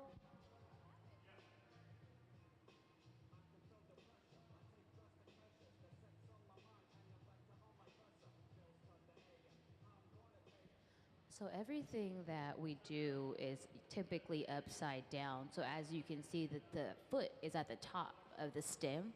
And so when he removes himself from the initial pipe that he's on, he'll transfer himself and then hold that stem right side up so there's room for the cup to be added or the bowl portion to be added.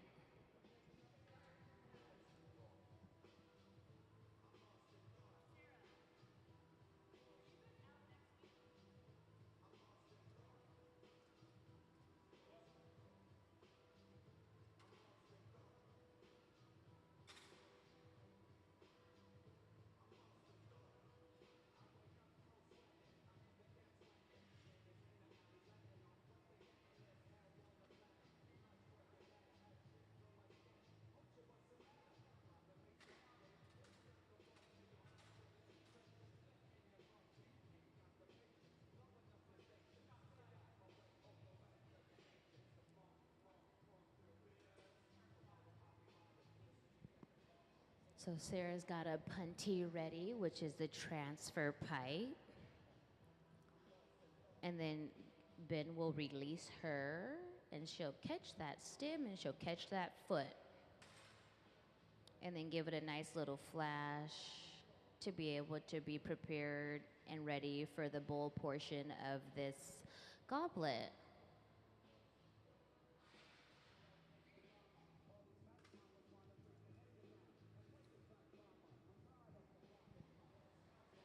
We'll put a little bit of glue, not real glue, just hot glass. We'll put a little bit of a glue bit on there, and then the bowl, which is the functioning cup portion of the goblet, will be applied.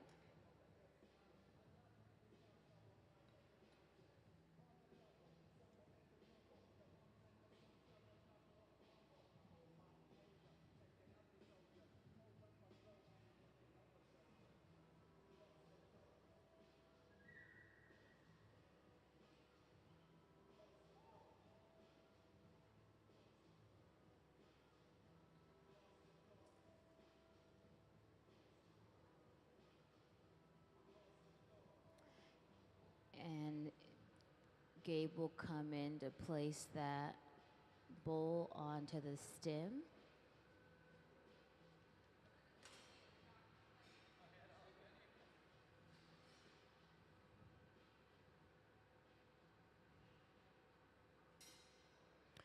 As we prepare ourselves to put this goblet away, we will then be taking a short break for lunch, and we go to lunch from the time that we leave until an hour after. So you guys are welcome to walk around the museum and tour the galleries and learn a bit more about glass. Be sure to read the walls, because all the writing about this place is literally on the walls, and so there's a lot to learn.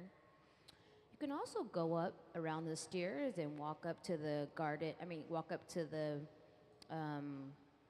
the glass bridge where the Chihulis are located, some more installations. Let's give them a round of applause for all their hard work today. So into the annealing oven, that goblet will live for a day to bake properly. Like I said, we're off to lunch now, so come on back around 2:20, and we'll be here to do it all again. Thank you for hanging out with us.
Hello, everyone, and welcome to the Hot Shop here at Museum of Glass. My name is Emily. I'll be your MC this afternoon. Today we are working on some goblets which are going to be used in our annual Red Hot Gala to complement these decanters here. These are our official prototypes that we are going to have for the designs for this year. And here are some previous designs. On the left side you'll have in the middle we have a goblet, and the two items on the sides will be decanters. Our Red Hot Gala contributes to about 50% of our operating fund, so it's a super big deal, and it's a wonderful, amazing night here at the museum where we gather and have a beautiful dinner, and then we make glass art also. I'll give you all a basic overview of the process, and then we'll go into a bit more details of what we're making today. So everything starts in the furnace here. The furnace is a large ceramic tank that holds up to 1,000 pounds of molten hot glass. It's powered by natural gas and forced air, and it runs 24 hours a day, 7 days a week. Dipping into the furnace with a hollow steel pipe is like dipping into a jar of honey. It's because glass contains a certain level of viscosity which allows it to adhere to itself as the glass artist rotates that pipe. When they come out of the furnace, they will then put some air into that hollow pipe, and they'll create a bubble, which is similar to the shape of a balloon. And then from there, we'll work in and out of our glory holes, which are the large ceramic ovens here. And there's no glass inside of our glory holes. They're just reheating chambers. And they get up to about 2,300 degrees. It takes about an hour for the glory hole to ramp up to that level of heat. And so in the morning, when they are preparing themselves to work, they light up. So these ovens go off. The furnace with the hot glass does not go off ever. When we continue to take color from the furnace, when we continue to take glass from the furnace, we eventually have to replenish that supply of glass. So I want to show you guys a little bit about how we charge the furnace to get more glass, and you'll be able to see them gathering glass today from the furnace. Can we please see the charging the furnace video?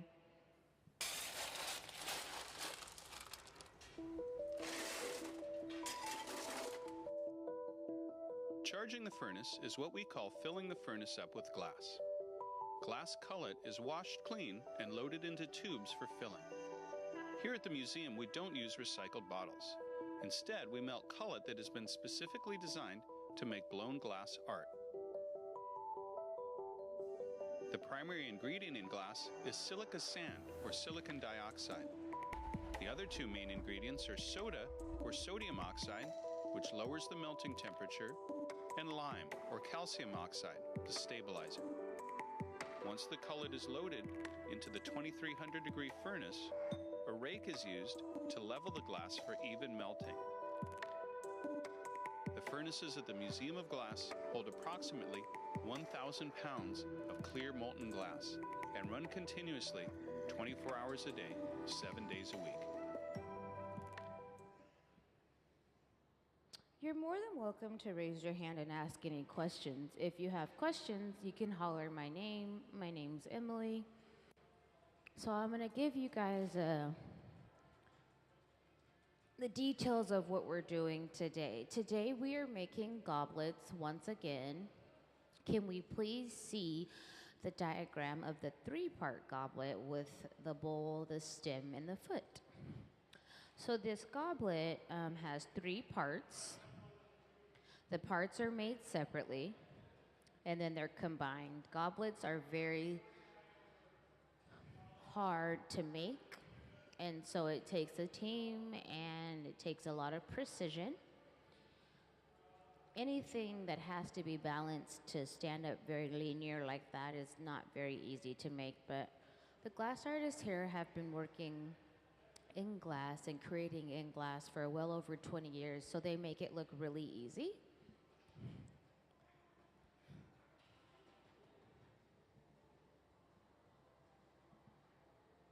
Are we making another?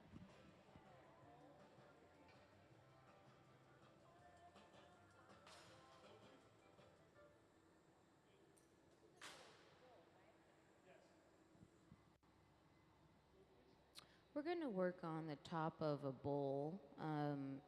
And so once the pieces are created individually, we'll park them here in the garage. The garage is a place where pieces are held so they can sit at an even temperature to be reincorporated into the process while creating the actual cup.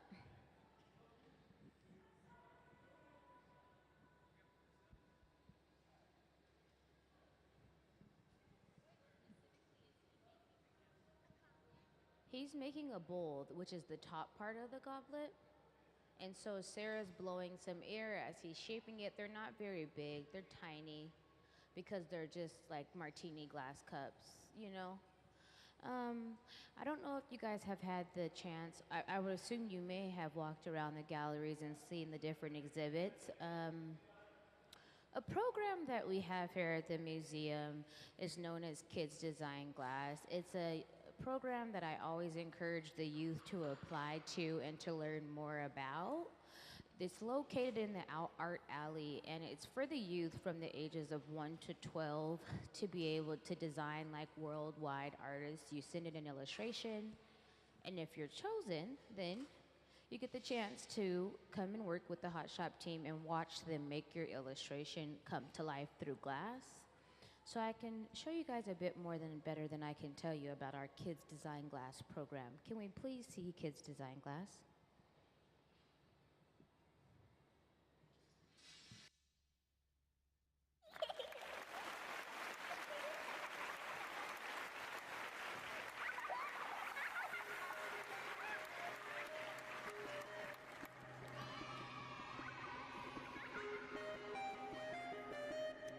It's a baby monster.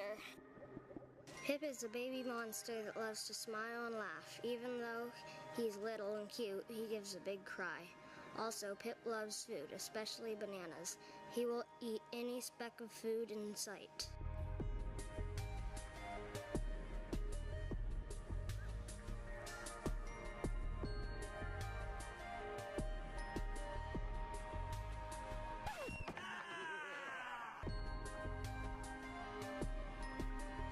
Oh, it's amazing. Totally amazing. And then especially if the pieces of art go traveling around, other kids will see, oh my gosh, I could do that too. You know, it's not just somebody else that, you know, they did it, you know, I couldn't do that. Absolutely not. Anyone can do this. And I think that's what it shows the kids. Maybe not everybody can win them. But,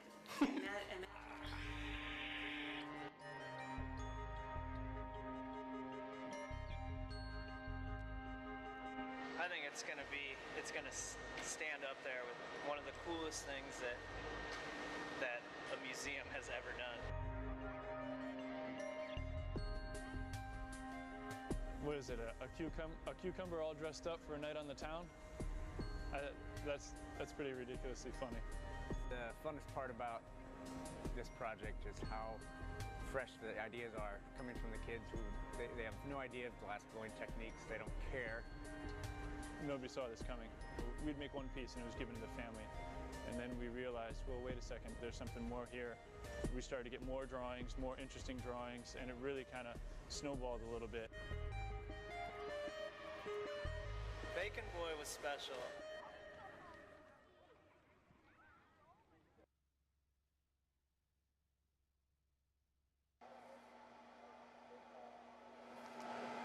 The hat almost looks like a frying pan. Maybe he's wearing a frying pan.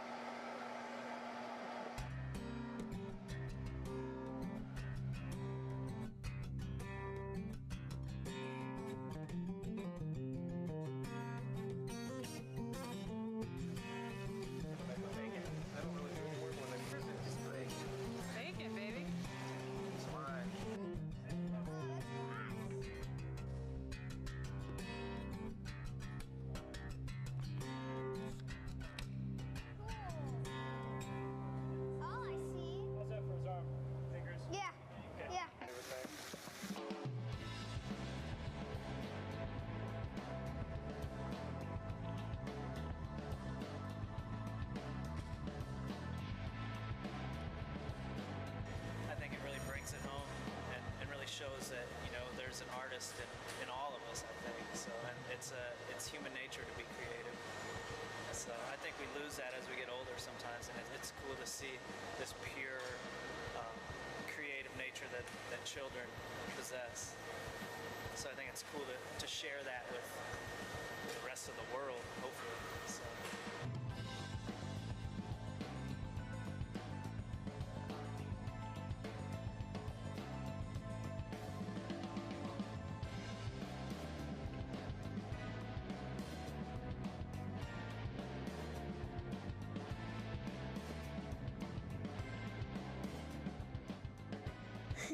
Thank you for supporting Kids Design Glass.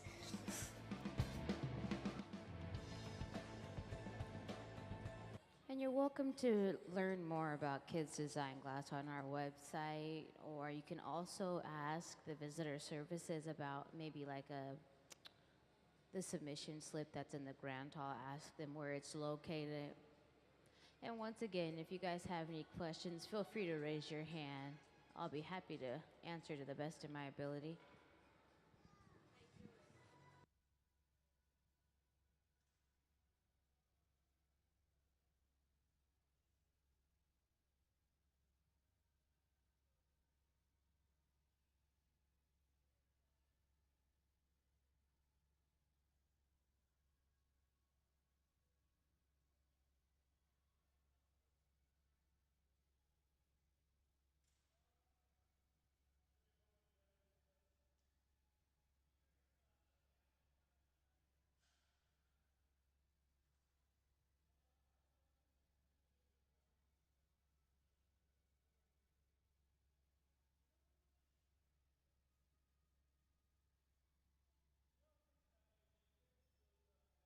So now that the bowl is ready to be parked in the garage to be held at an idle temperature, it'll be knocked off and placed into that silver oven. As you can see inside of the garage, we can see the flames in there and how it sits. And there are other little items in there too. Well, little bowls for the tops of these goblets. Thank you.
Inside of that bowl is some color. Can we please see the Frit diagram with the little monster and the bowls of Frit? The colors are pieces of glass, which will help apply color to the clear glass. All the glass within the furnace is clear, so colors applied in multiple different ways. Another way that color is applied is by sifting it on with powder with a sifter. So the decanters here, the color application is really, really small dots of Frit, but it also kind of gives a nice overlay effect. Can we please see the color overlay video? I can show you guys how color is applied to glass by using Color Bar, which is a nice long stick of color. So can we please see the color overlay video? The color in glass comes from adding various materials to the mixture of raw ingredients called batch. Most of the colorants are compounds containing some kind of metal. For example, adding cobalt to clear glass creates a deep blue. Tin and antimony can be used to create white glass, and gold chloride can produce a rich red or pink colored glass. Colored glass is melted in furnaces, just like clear glass, and then is usually rolled into bars for storage and easy application. In order to apply color bar to a bubble, we first need to preheat the color to approximately 950 or 1000 degrees Fahrenheit in a color oven or garage. Once warm, the color is then picked up on the end of a punty rod using a little bit of clear glass as a support. The color is then heated in the 2300 degree glory hole to soften it and make it malleable, while another artist creates a small bubble of clear glass on a blowpipe. Once warm, the color is dropped over the clear bubble, and then using a variety of hand tools or the steel marver, the color is rolled back over the clear in an even layer. This process is called dropping color, or creating a color overlay. Depending on the project, that bubble is then usually gathered over with clear glass and blown into the final form.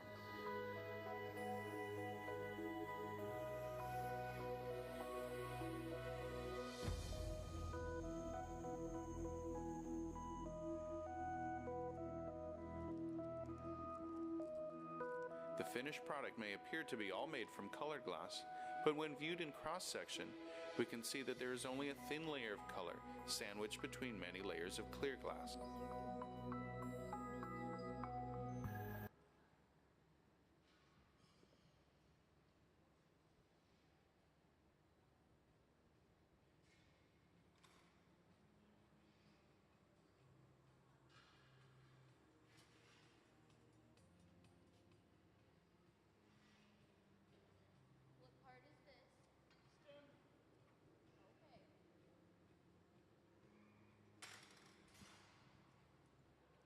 So we've made the bowl portion of this goblet, and now they're working on the stem.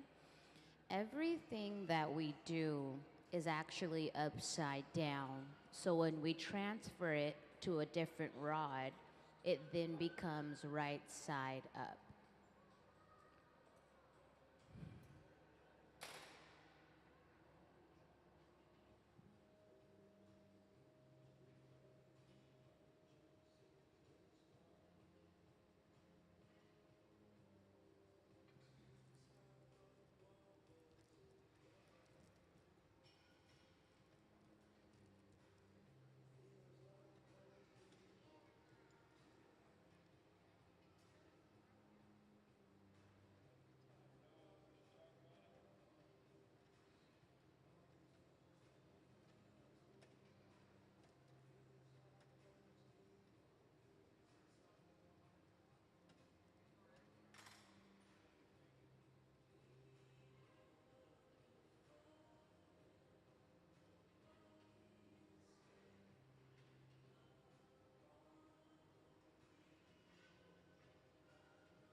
For those of you who are just joining us, welcome to the Hot Shop.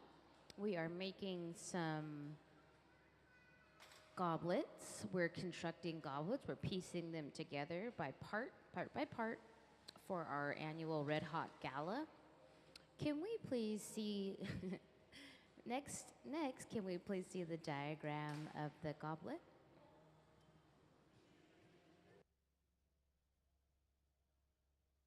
So as you can see here, there are different parts. This is a very detailed goblet. There are different parts that we use, that we create, and then we stick them together. The parts are being held inside of the oven there, which is the garage. It's that silver oven right in the middle of the room. And as we continue to build our pieces, we will glue, quote unquote glue. We'll use the hot glass to glue the pieces together. Today we have been making 3 to 4 part goblets. Ben is in the middle bench, and he has been working on the stem. And then eventually Gabe, at the far left of the hot shop, will bring over the foot. And the foot is placed on like a small little hollow drop, and then it's opened up and flattened to be able to help the goblet stand on its own.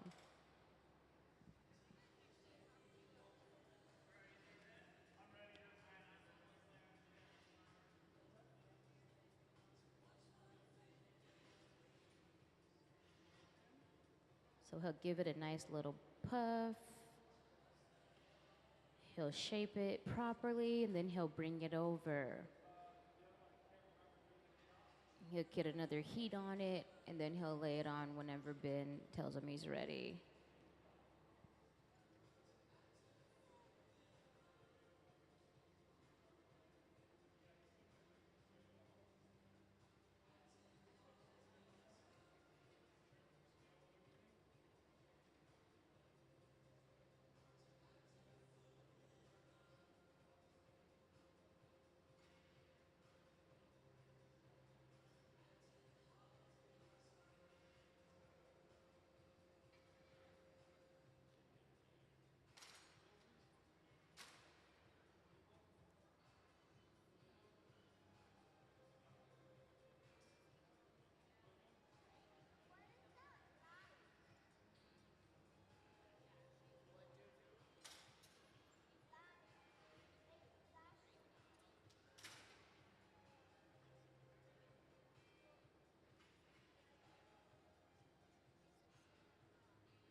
So the bubble it will be placed on the foot of the stem. Now this is the actual bottom part. It's not the top. It's being held right side up so it can be worked, but that's the bottom of the cup of the goblet.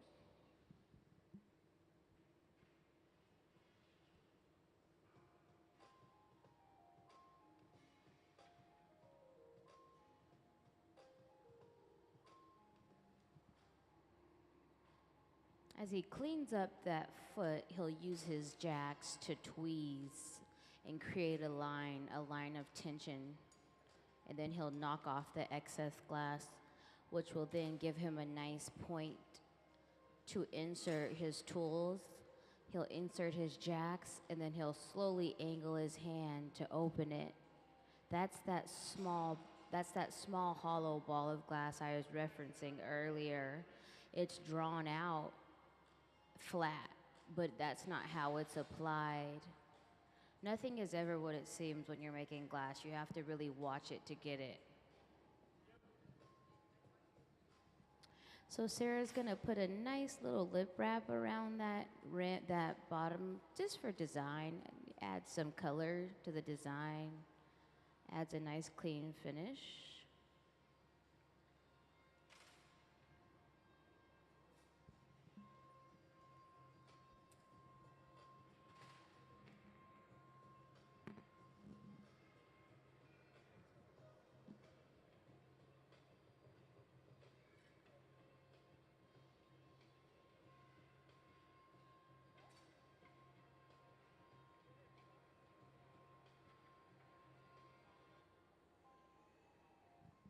And in with the tweezers and angled with his wrist, his hand. He'll angle his hand to open up that entire little orb.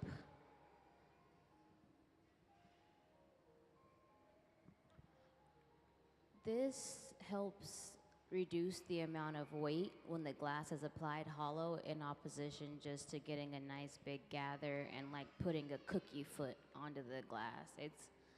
And that's what makes goblets really special, is that the technique used to create them it's all made for, it's very intentional, so it helps be weightless.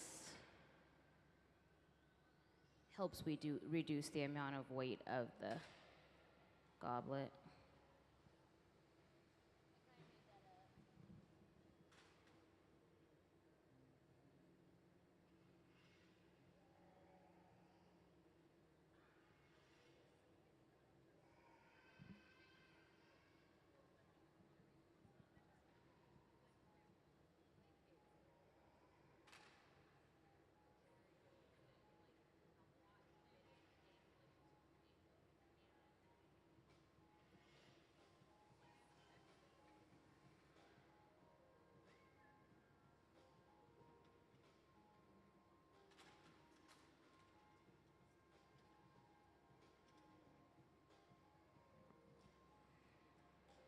So Sarah has attached herself to the bottom of the cup, and what they've done is they've created a transfer. They've transferred the bottom of the cup now to where it stands upright.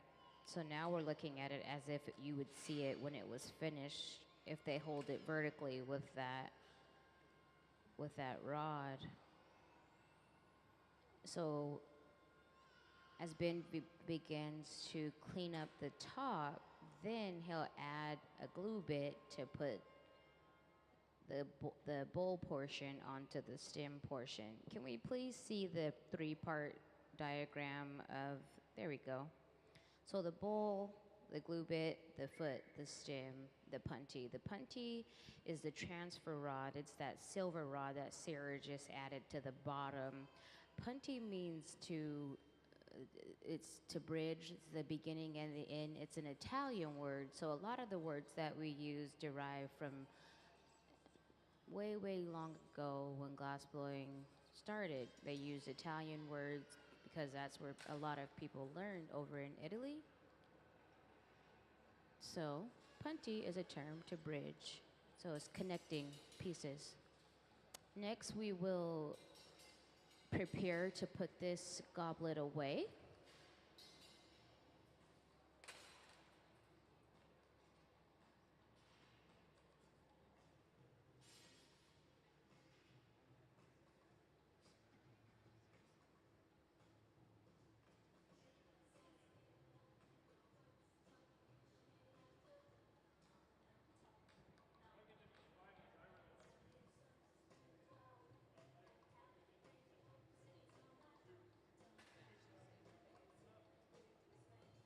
We'll add a little bit of water to that glass, create some shock, and then we'll release ourselves from that pipe and put it into the annealer. Let's give them a hand for all their hard work.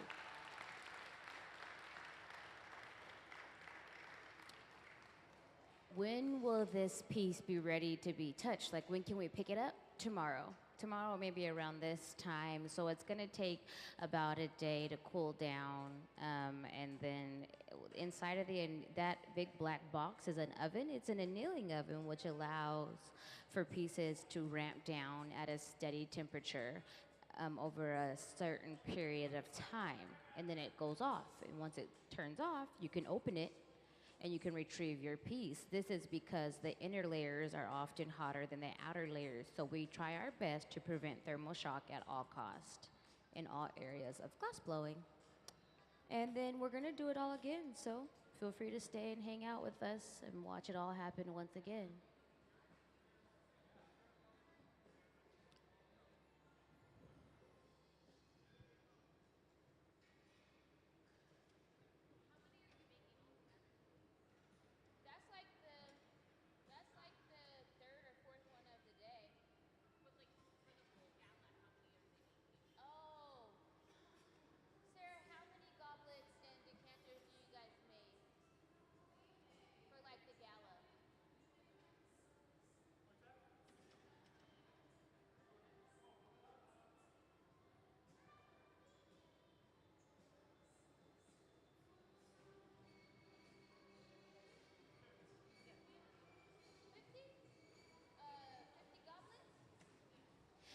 They're gonna make about 50 total. So the gala's not till, like, I think September time. So they got some time, so they work on it gradually. Yeah, and today they probably can make about 5 or 6. Just depends on, they're prototyping. Huh? 15? Oh, he'll make like 15 cups a day. I think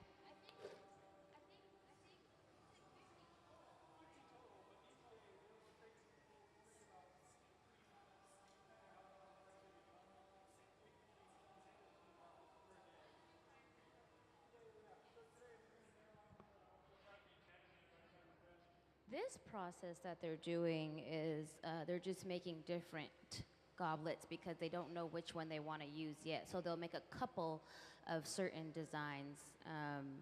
But once they figure it out and they get their motion of production going, then it'll be about 12 to 15 a day, he was telling me. Yeah, so definitely a muscle movement. Once you know what you're doing, you just kind of get going. But like I said, they've been working in glass for well over 20 years, so they make it look really easy. They can make the hardest thing look pretty simple because the temperature is so hot. It's really hot down here, and so that's one thing just to get over is like that heat variable. So they kind of make it look like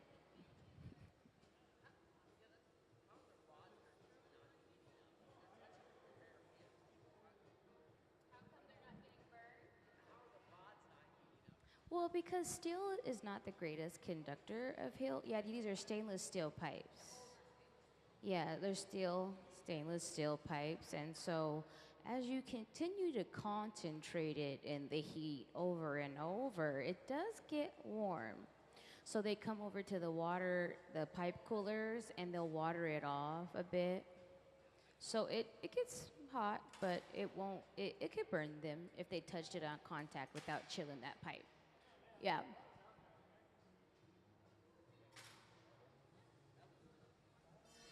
For those of you who are just joining us, I'll give you guys a basic overview of the process so you understand how we got to the point that we are at now. And so everything we do here starts in the furnace. The furnace is a large ceramic tank. It's the one here with the door on it. It holds up to 1,000 pounds of molten hot glass, and it runs 24 hours a day, 7 days a week. Dipping into the furnace is like dipping into a jar of honey. So glass contains a certain level of viscosity, which allows it to adhere to itself as you rotate. And when they rotate, they get this nice gather of glass at the end of that steel pipe, and then they blow into the pipe. The pipe is hollow. We have hollow pipes and we have solid pipes, but the pipe is hollow that we use to gather initially. When they blow into it, we get this bubble shape at the end of the glass, which is similar to the shape of a balloon. And then from there, we'll work in and out of the reheating chambers, the glory holes. There is no glass inside of the glory holes at all. It's only used to reheat the glass. They're kept at about 2,300 degrees, and they do get turned off at night. Now, the furnace never gets turned off, but the glory holes will be turned off. So every day when we prepare to start working within the hot shop, we light the glory holes. So we have to light up the glory holes. And then it takes about an hour for them to heat up, and then we start working. So that's how we've kind of got to the point of where we're at now.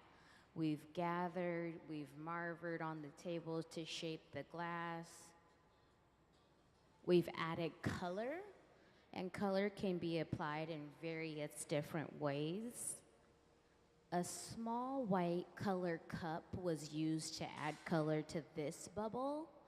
So it's, in a way, it was a color overlay with a cup, which is a really special way to apply color to glass, because typically, in order for us to do a color overlay, we'll use a piece of color bar that's been heated. And color bar is a thick rod of glass, and they come in every color you could think of.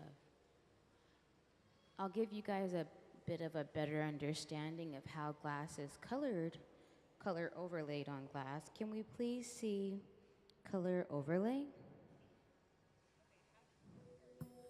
The color in glass comes from adding various materials to the mixture of raw ingredients called batch. Most of the colorants are compounds containing some kind of metal. For example, adding cobalt to clear glass creates a deep blue. Tin and antimony can be used to create white glass, and gold chloride can produce a rich red or pink-colored glass. Colored glass is melted in furnaces, just like clear glass, and then is usually rolled into bars for storage and easy application.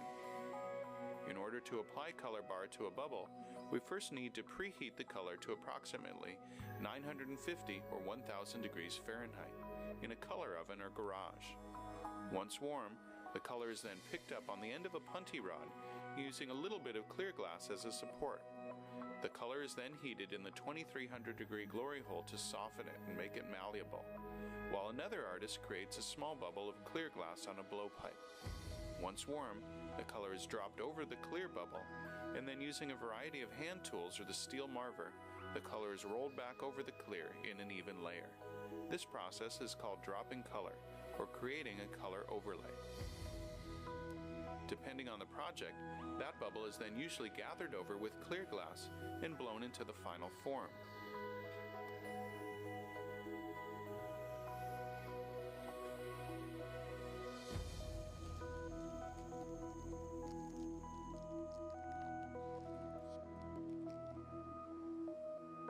The finished product may appear to be all made from colored glass, but when viewed in cross-section, we can see that there is only a thin layer of color sandwiched between many layers of clear glass.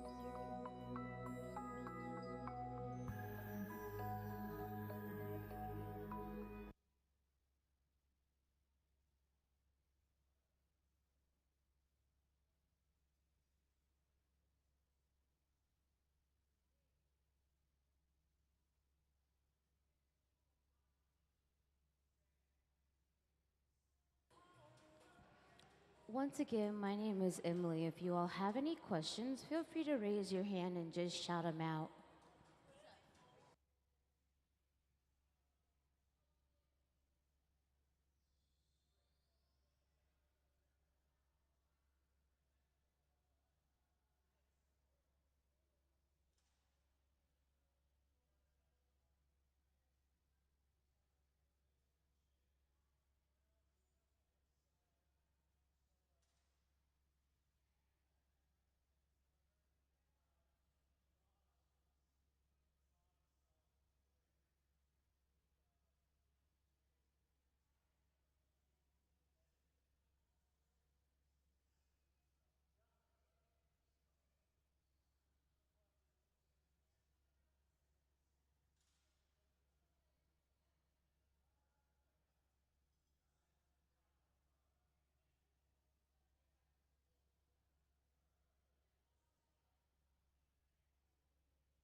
Well, they've been here since inception, pretty much. So we've been open for about 20 years now. So you could say 20 years, you could say 10 years. But I think the time it takes to develop a team to work cohesively together is based upon the amount of time you practice. And I think that kind of applies to all teamwork, you know? But that's just their background specifically. Wait.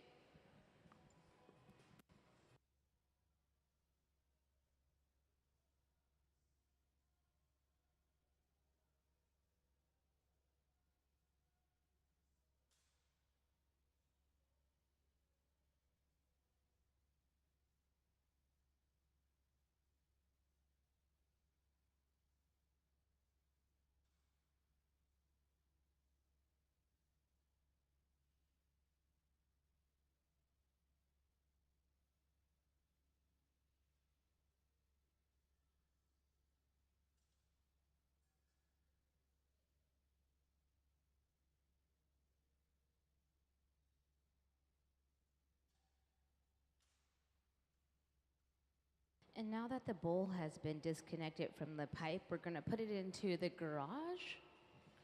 And that's where things are going to be held. Pieces of the goblet will be held.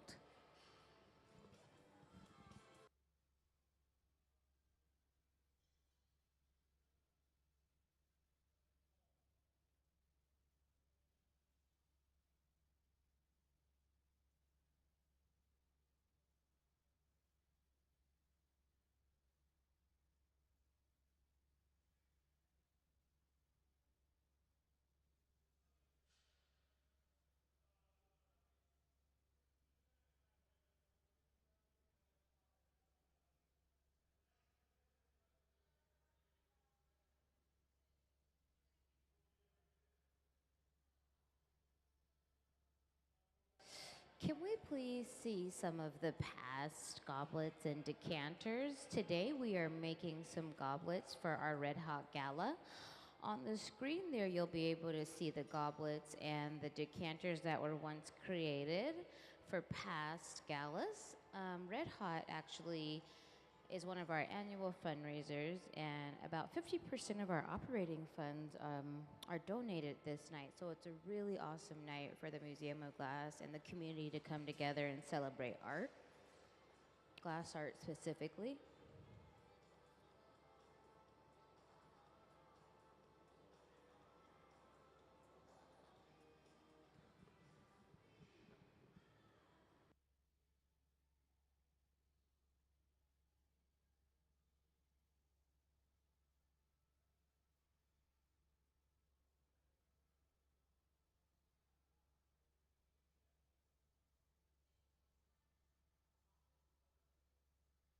Can we please see the diagram of the furnace? The furnace is about 2100 degrees inside of that big tank, and there's about 1,000 pounds of molten hot glass in there when it's all the way full. And every week, or every week and a half, or 2 weeks, it's recharged. It's a process known as charging the furnace to replenish the stock of glass. Now, these ovens are never turned off at all. So can we please see how the furnace is replenished with glass? Can we please see the charging the furnace video?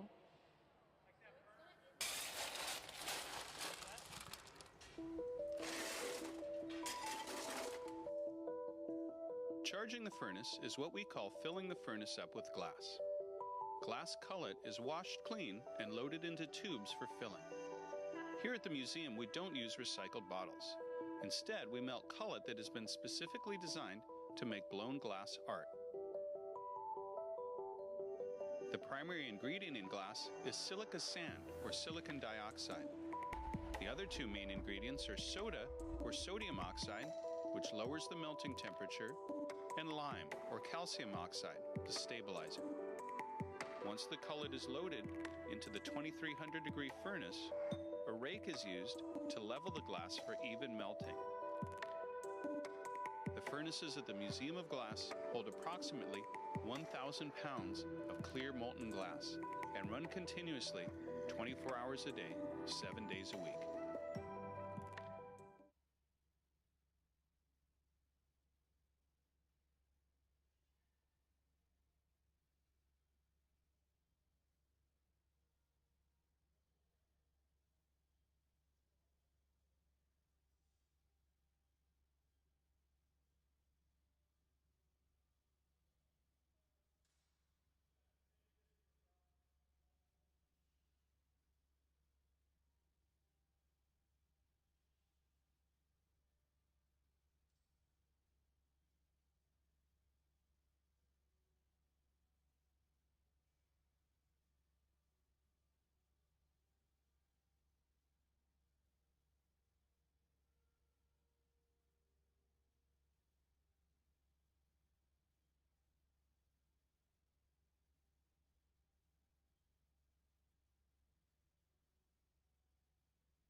And a small drop of glass that's been gathered and added will function as a portion of the stem.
We cut off that last piece of stem and then reworked it so that it was nice and crispy and clean and precise.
The foot has been applied, which is a small hollow ball that's going to be opened up.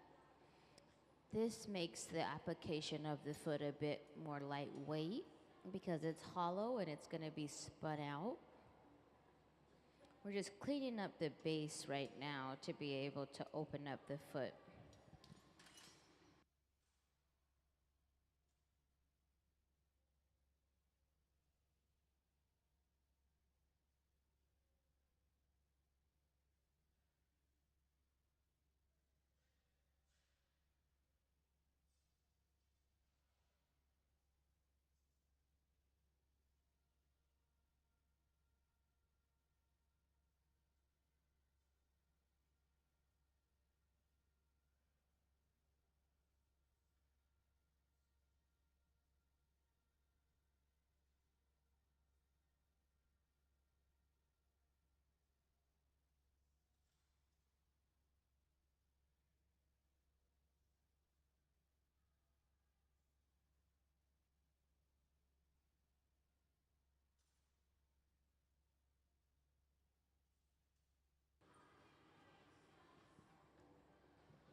We added color around the edge, around the lip of that foot to add a design, another layer of design.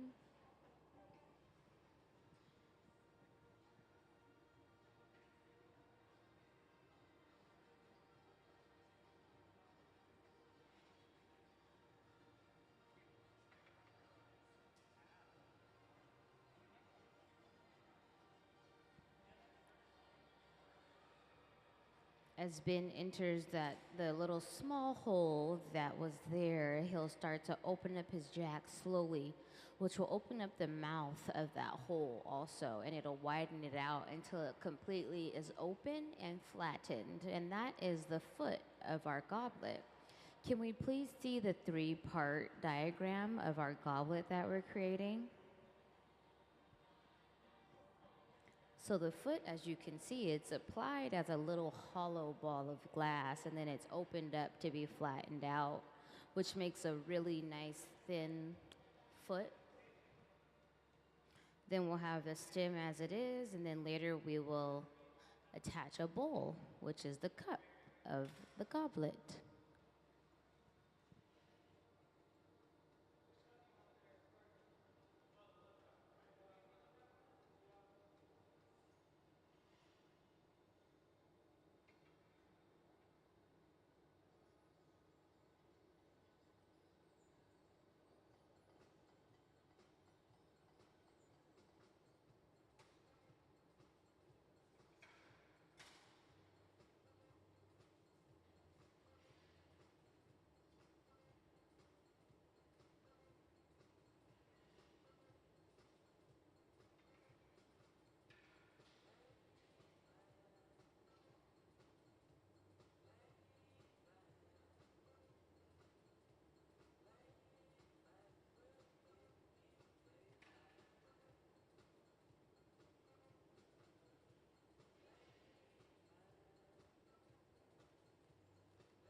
And now as we detached ourselves from the initial pipe, we've reattached ourselves to a transfer rod to be able to flip that foot and that stem right side up. It was being worked upside down, and then we're gonna come in and add the bowl portion of this goblet. Can we please see some past decanters and goblets from these decanters and these goblets have been designed, or they were designed, for our Red Hot Gala. The Red Hot Gala is our annual fundraiser. So it's a really special night here for the Museum of Glass to come together and celebrate glass art.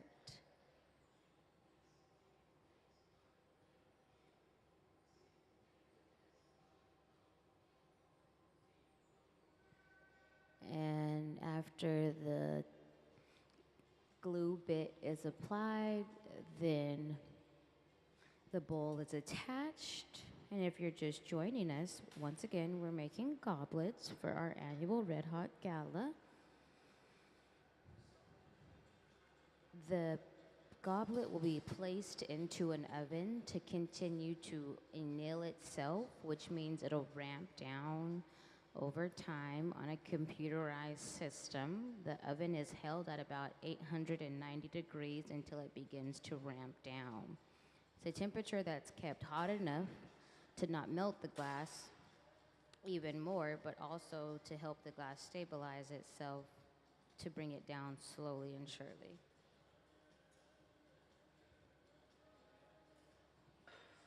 Let's give them a round of applause for all their hard work.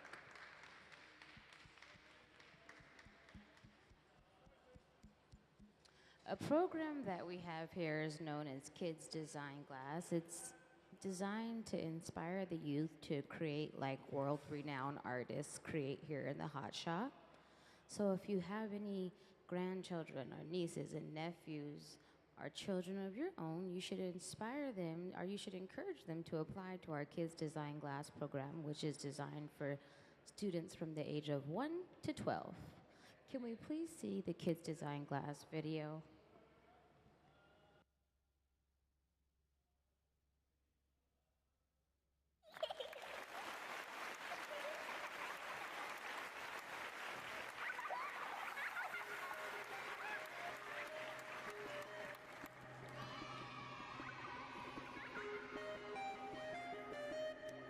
It's a baby monster. Pip is a baby monster that loves to smile and laugh. Even though he's little and cute, he gives a big cry. Also, Pip loves food, especially bananas. He will eat any speck of food in sight.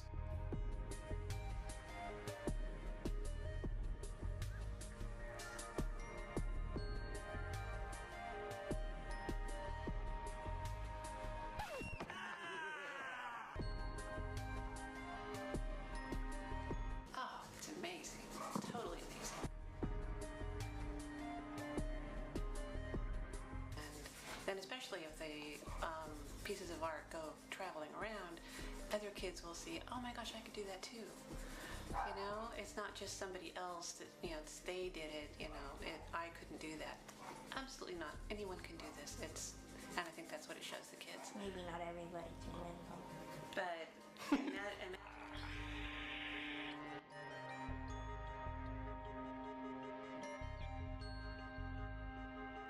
I think it's going to stand up there with one of the coolest things that a museum has ever done.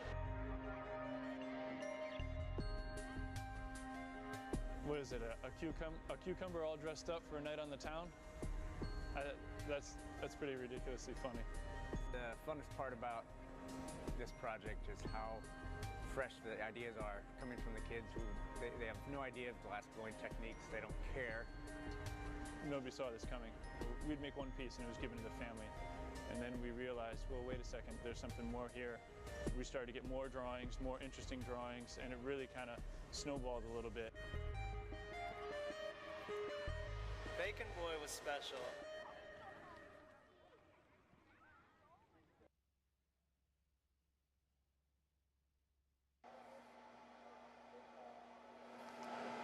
The hat almost looks like a frying pan. Maybe he's wearing Frit.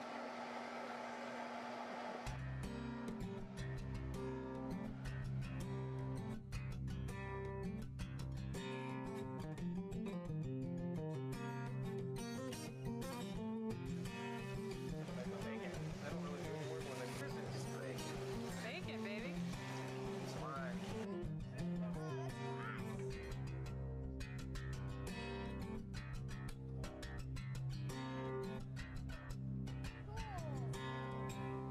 All I see. How's that for his arm? Fingers? Yeah. Yeah.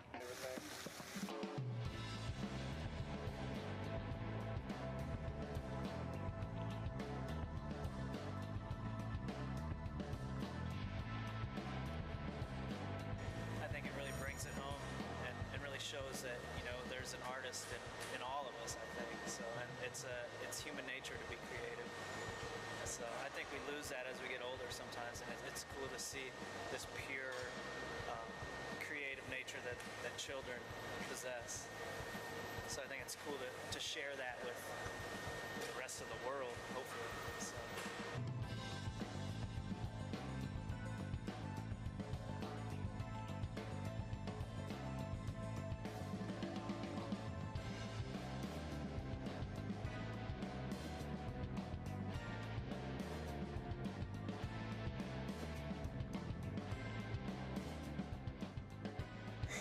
Thank you for supporting Kids Design Glass. You can learn more about our Kids Design Glass program in the Grand Hall at the Visitor Services online. But to be able to see the works, be sure to visit the art alley to the left of the Grand Hall, or your far right corner when you walk out, sorry. And you can view more of the work.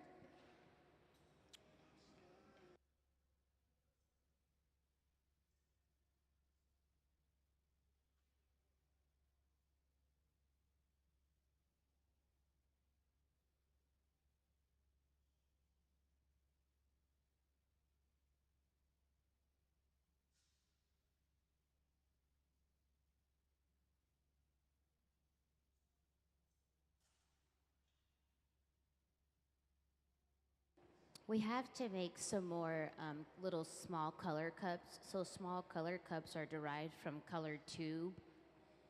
Ben just laid the color on top of that clear bubble, so it's a color overlay. And then they're gonna stretch out that bubble into a tube. Then they're gonna cut little cups from the tube. It's a process. It's quite a process.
We've added white to this bubble, and then we're going to add another color on top of the white overlay. We're gonna add blue on top, so it'll be a double color overlay.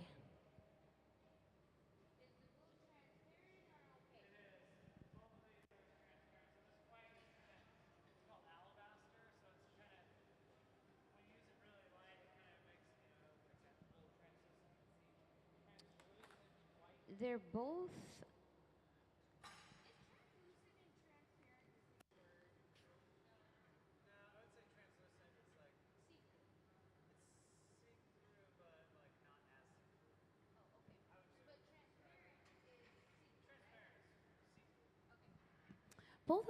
Both of the colors are a bit translucent, and so we're using double, but you can still see through them, just not as much.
Now we have our second color overlay applied on top of that white. We put some blue over it. It's a double overlay, which then when you're finished and you look inside of this piece, you'll be able to see the white on the inside and the blue on the outside.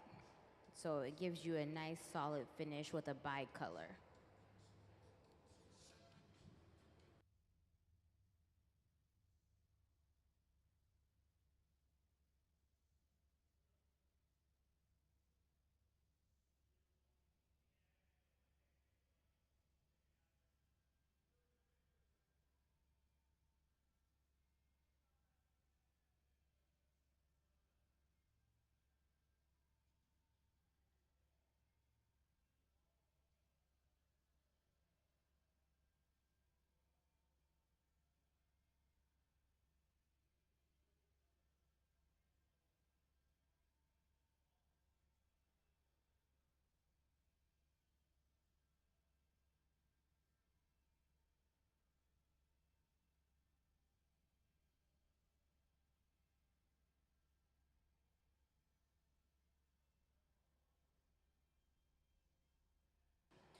So as we've gathered another layer of glass, Gabe will begin to clean it up to his liking, meaning even out the glass properly. He'll go in with his block, and the blocking will create a nice even layer of glass all the way around.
So as we continue to work in the hot shop, we always take glass from the furnace, and the furnace is the large ceramic tank, and it holds up to 1,000 pounds of molten hot glass. So every week or bi-weekly, we have to replenish our furnaces. So that way we have a nice healthy stock of glass. So could we please see how the furnace is replenished with glass? Can we please see the charging the furnace video?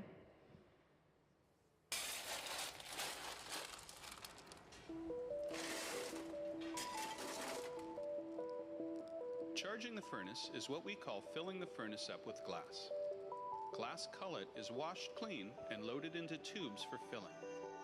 Here at the museum, we don't use recycled bottles. Instead, we melt cullet that has been specifically designed to make blown glass art. The primary ingredient in glass is silica sand, or silicon dioxide.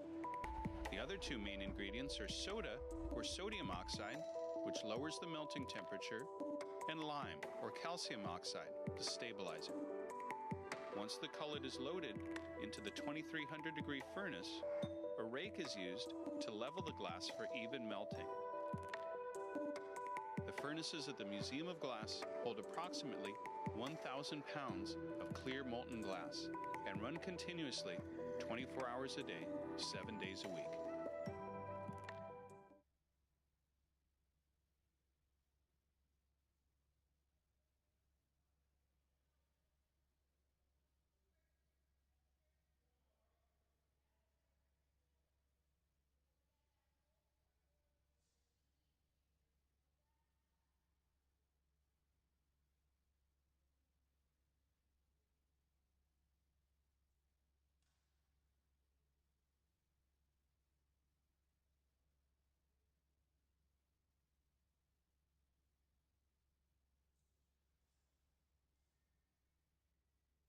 So Gabe's going to go in after he's done creating this long tube, and he's going to cut little cups. And as he cuts the little cups, he's going to put them in the garage. They look like this.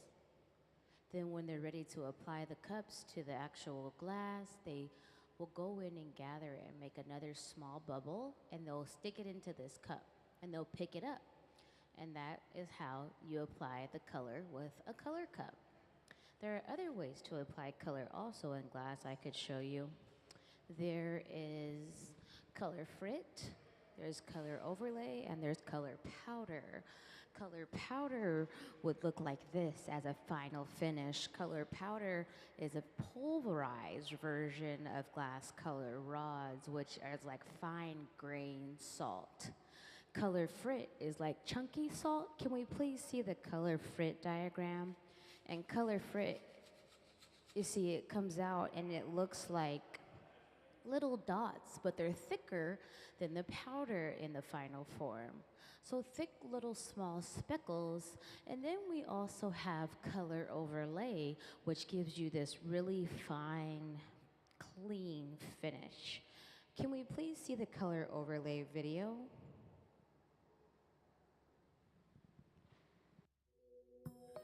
The color in glass comes from adding various materials to the mixture of raw ingredients called batch.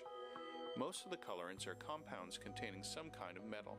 For example, adding cobalt to clear glass creates a deep blue. Tin and antimony can be used to create white glass, and gold chloride can produce a rich red or pink colored glass. Colored glass is melted in furnaces, just like clear glass, and then is usually rolled into bars for storage and easy application. In order to apply color bar to a bubble, we first need to preheat the color to approximately 950 or 1000 degrees Fahrenheit in a color oven or garage.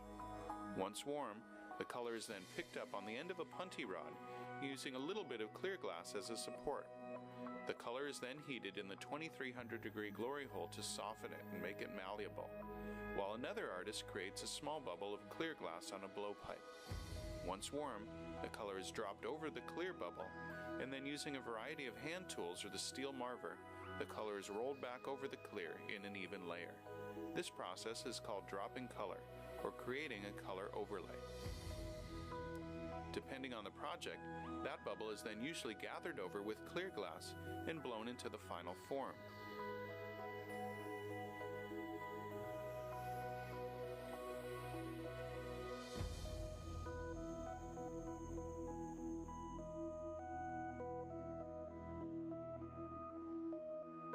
The finished product may appear to be all made from colored glass, but when viewed in cross-section, we can see that there is only a thin layer of color sandwiched between many layers of clear glass.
So now that Gabe is almost finished cutting the little color cups from the tube, Ben placed them inside of the garage where they will be held at an even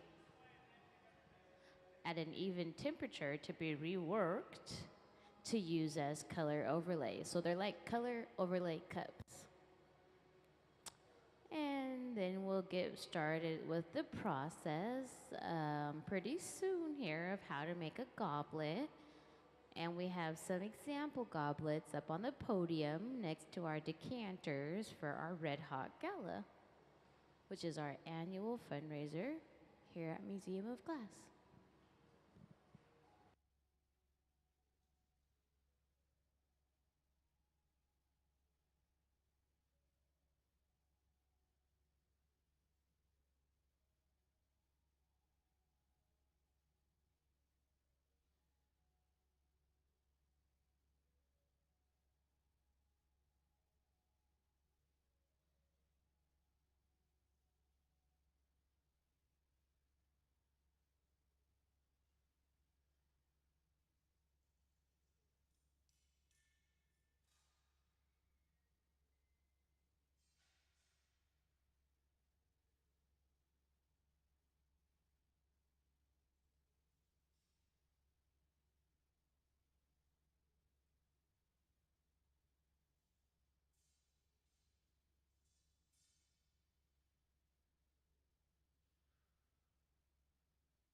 Welcome to the hot shop where Gabe likes to dance a lot.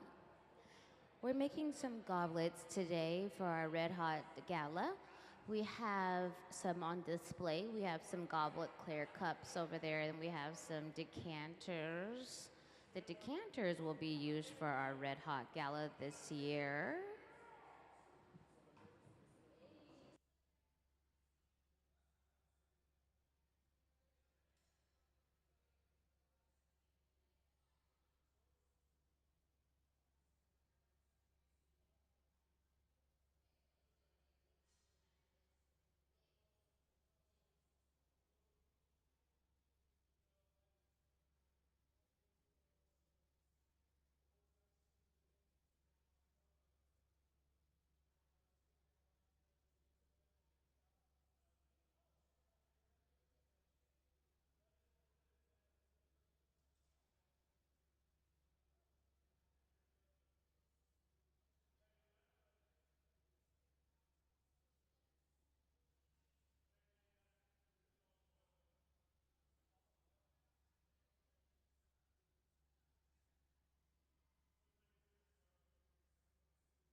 We are making, can we please see some of the past decanters and goblets? We are making some decanters and goblets, but today specifically the cup, the goblet for our prototypes that we have here for our Red Hot Gala. We have some examples over there, and we have some official decanters also. And so we're making the bowl portion of our goblet.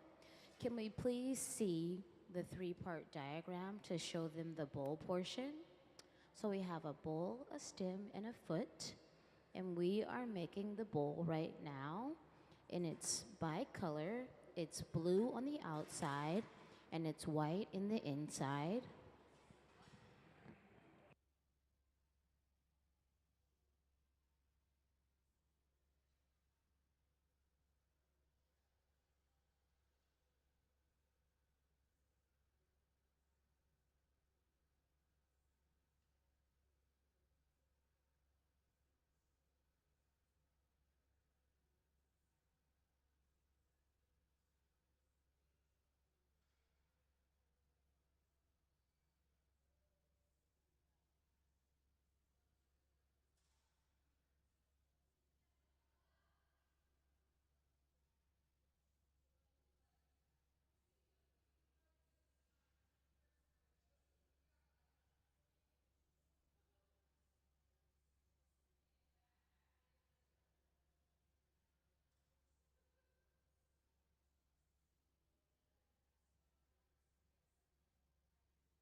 Can we please see some past decanters and goblets? We are creating some goblets today for our annual Red Hot Gala. Hello, how are you all?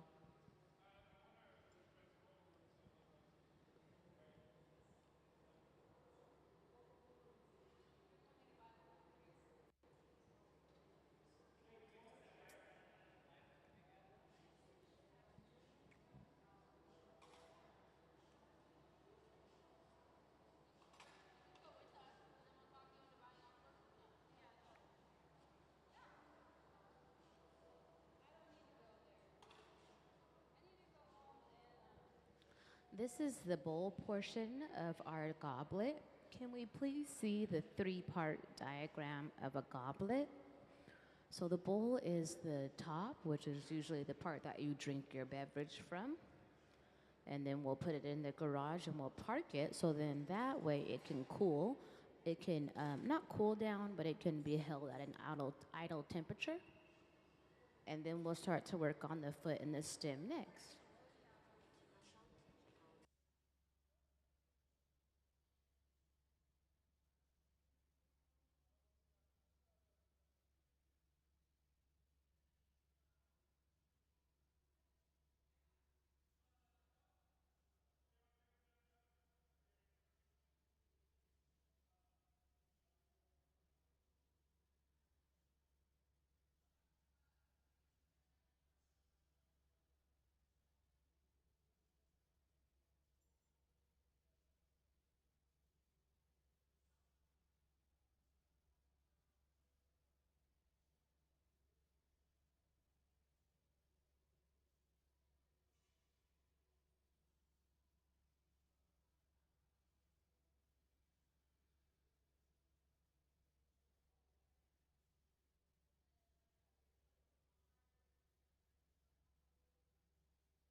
Can you please put the camera on the furnaces? On one of the furnaces, doesn't matter which one. Just show us a furnace with the camera. Zoom in on it.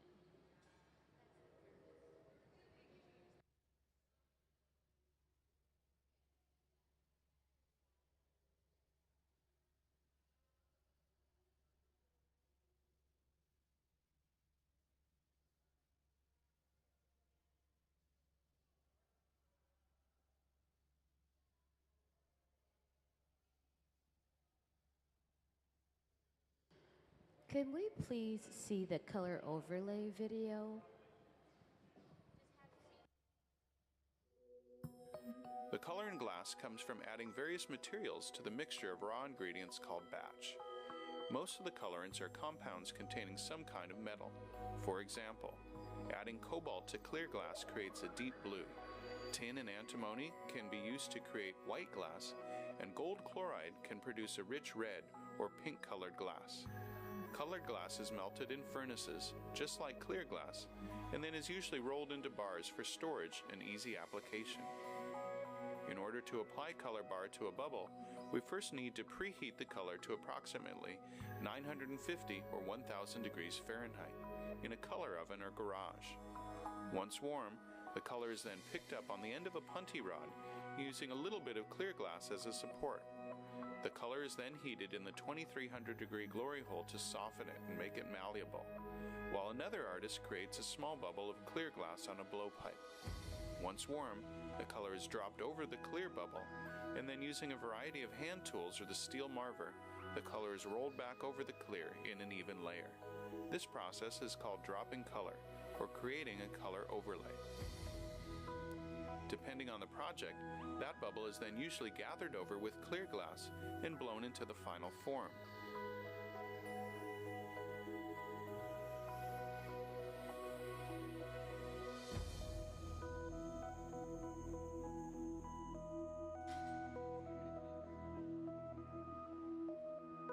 The finished product may appear to be all made from colored glass, but when viewed in cross-section, we can see that there is only a thin layer of color sandwiched between many layers of clear glass.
Can we please see some of the past goblets?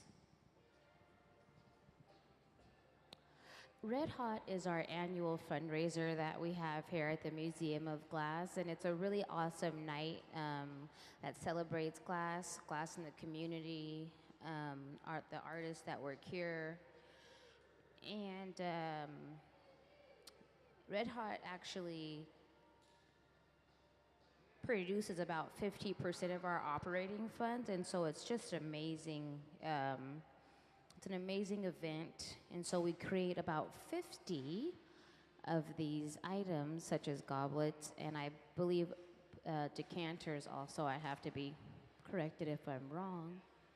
but we create them to be sold during the event. So people that attend have the opportunity to take home a one-of-a-kind decanter and goblet set.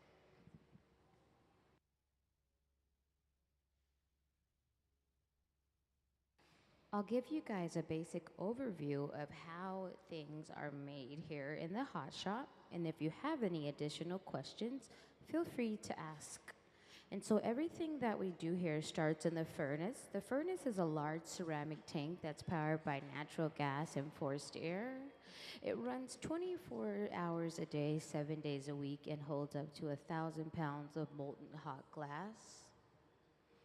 Dipping into the furnace is like dipping into a jar of honey. That steel pipe is rotated, and then the artist will gather the glass, because glass contains a certain level of viscosity which allows it to adhere to itself rather naturally.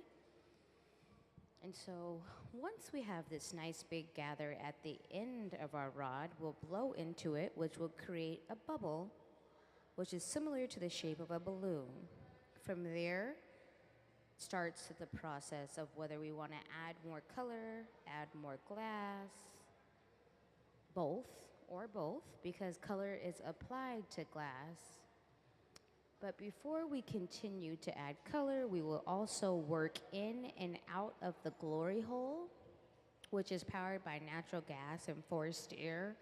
And it's used to reheat the glass to keep it from breaking. There is no glass inside of this furnace, this glory hole. It's just a reheating chamber. It's an oven. It's powered by natural gas and forced air. It's not an oven you bake in, but it's an oven you use to reheat glass. And it gets up to about 2,300 degrees.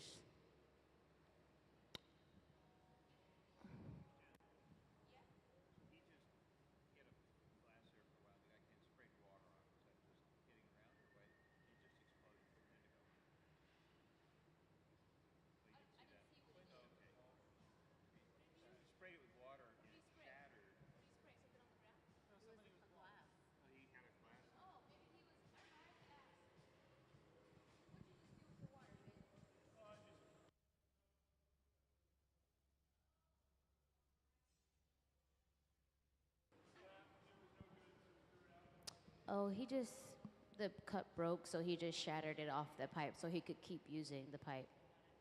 And I believe that's what happened.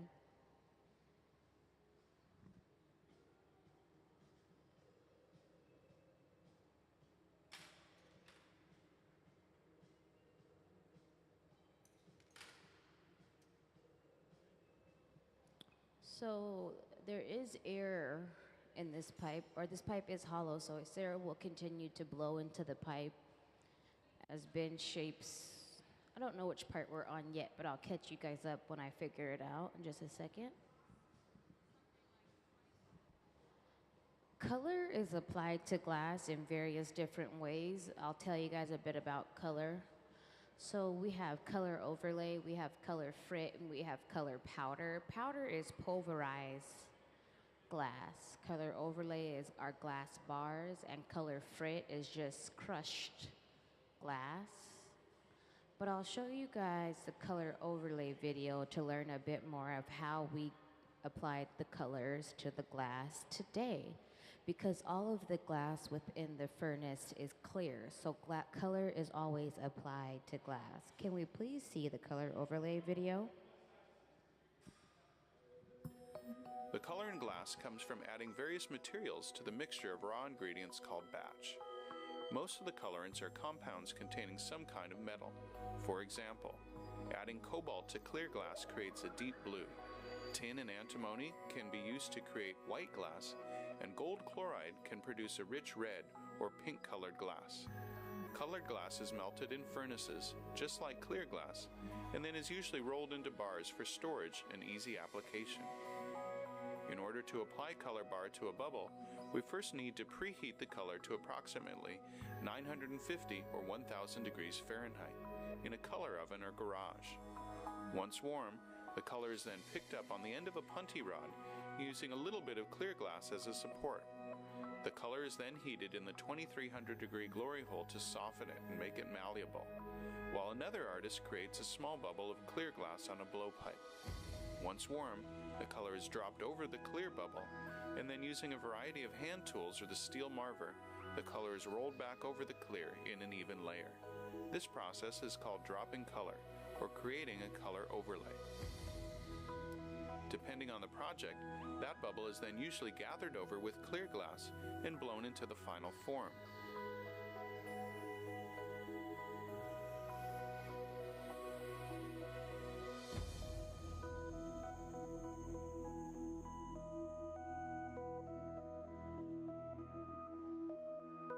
The finished product may appear to be all made from colored glass, but when viewed in cross-section, we can see that there is only a thin layer of color sandwiched between many layers of clear glass.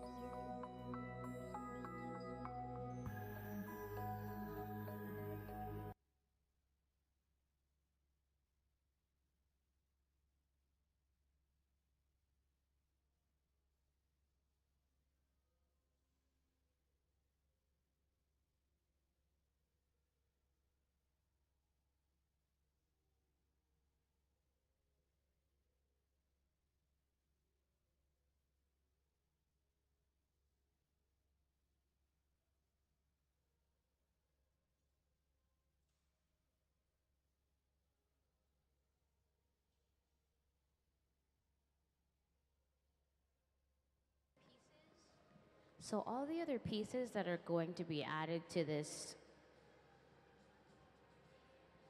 part that's currently being, oh, actually, this is just a bowl. This is just the top. Can we please see the three-part diagram one more time? This is just the top of the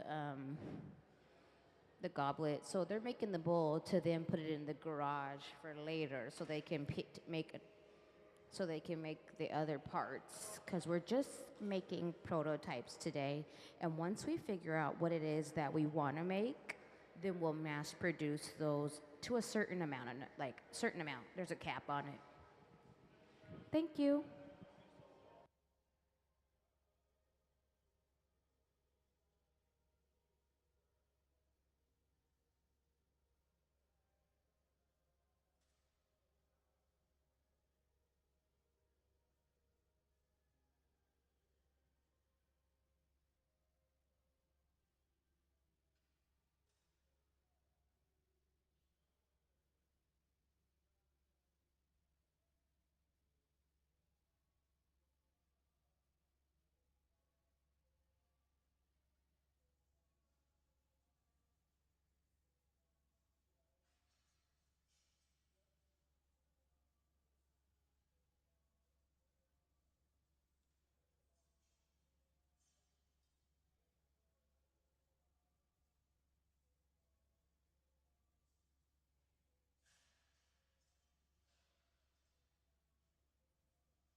When this cup is opened up and spun out properly, then we're going to knock it off and then place it into the garage. The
Sarah's going to bring over another piece of the stem. We're working on the stem so we can apply the foot and then put the cup on the top, the bowl portion of the cup on the top.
We're working on the stem portion still of our goblet.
And so now that foot has been added, the foot is hollow and it will be opened up and widened out. And when it gets opened up, it happens kind of quick. So you have to pay attention, and then it'll be like a small disc.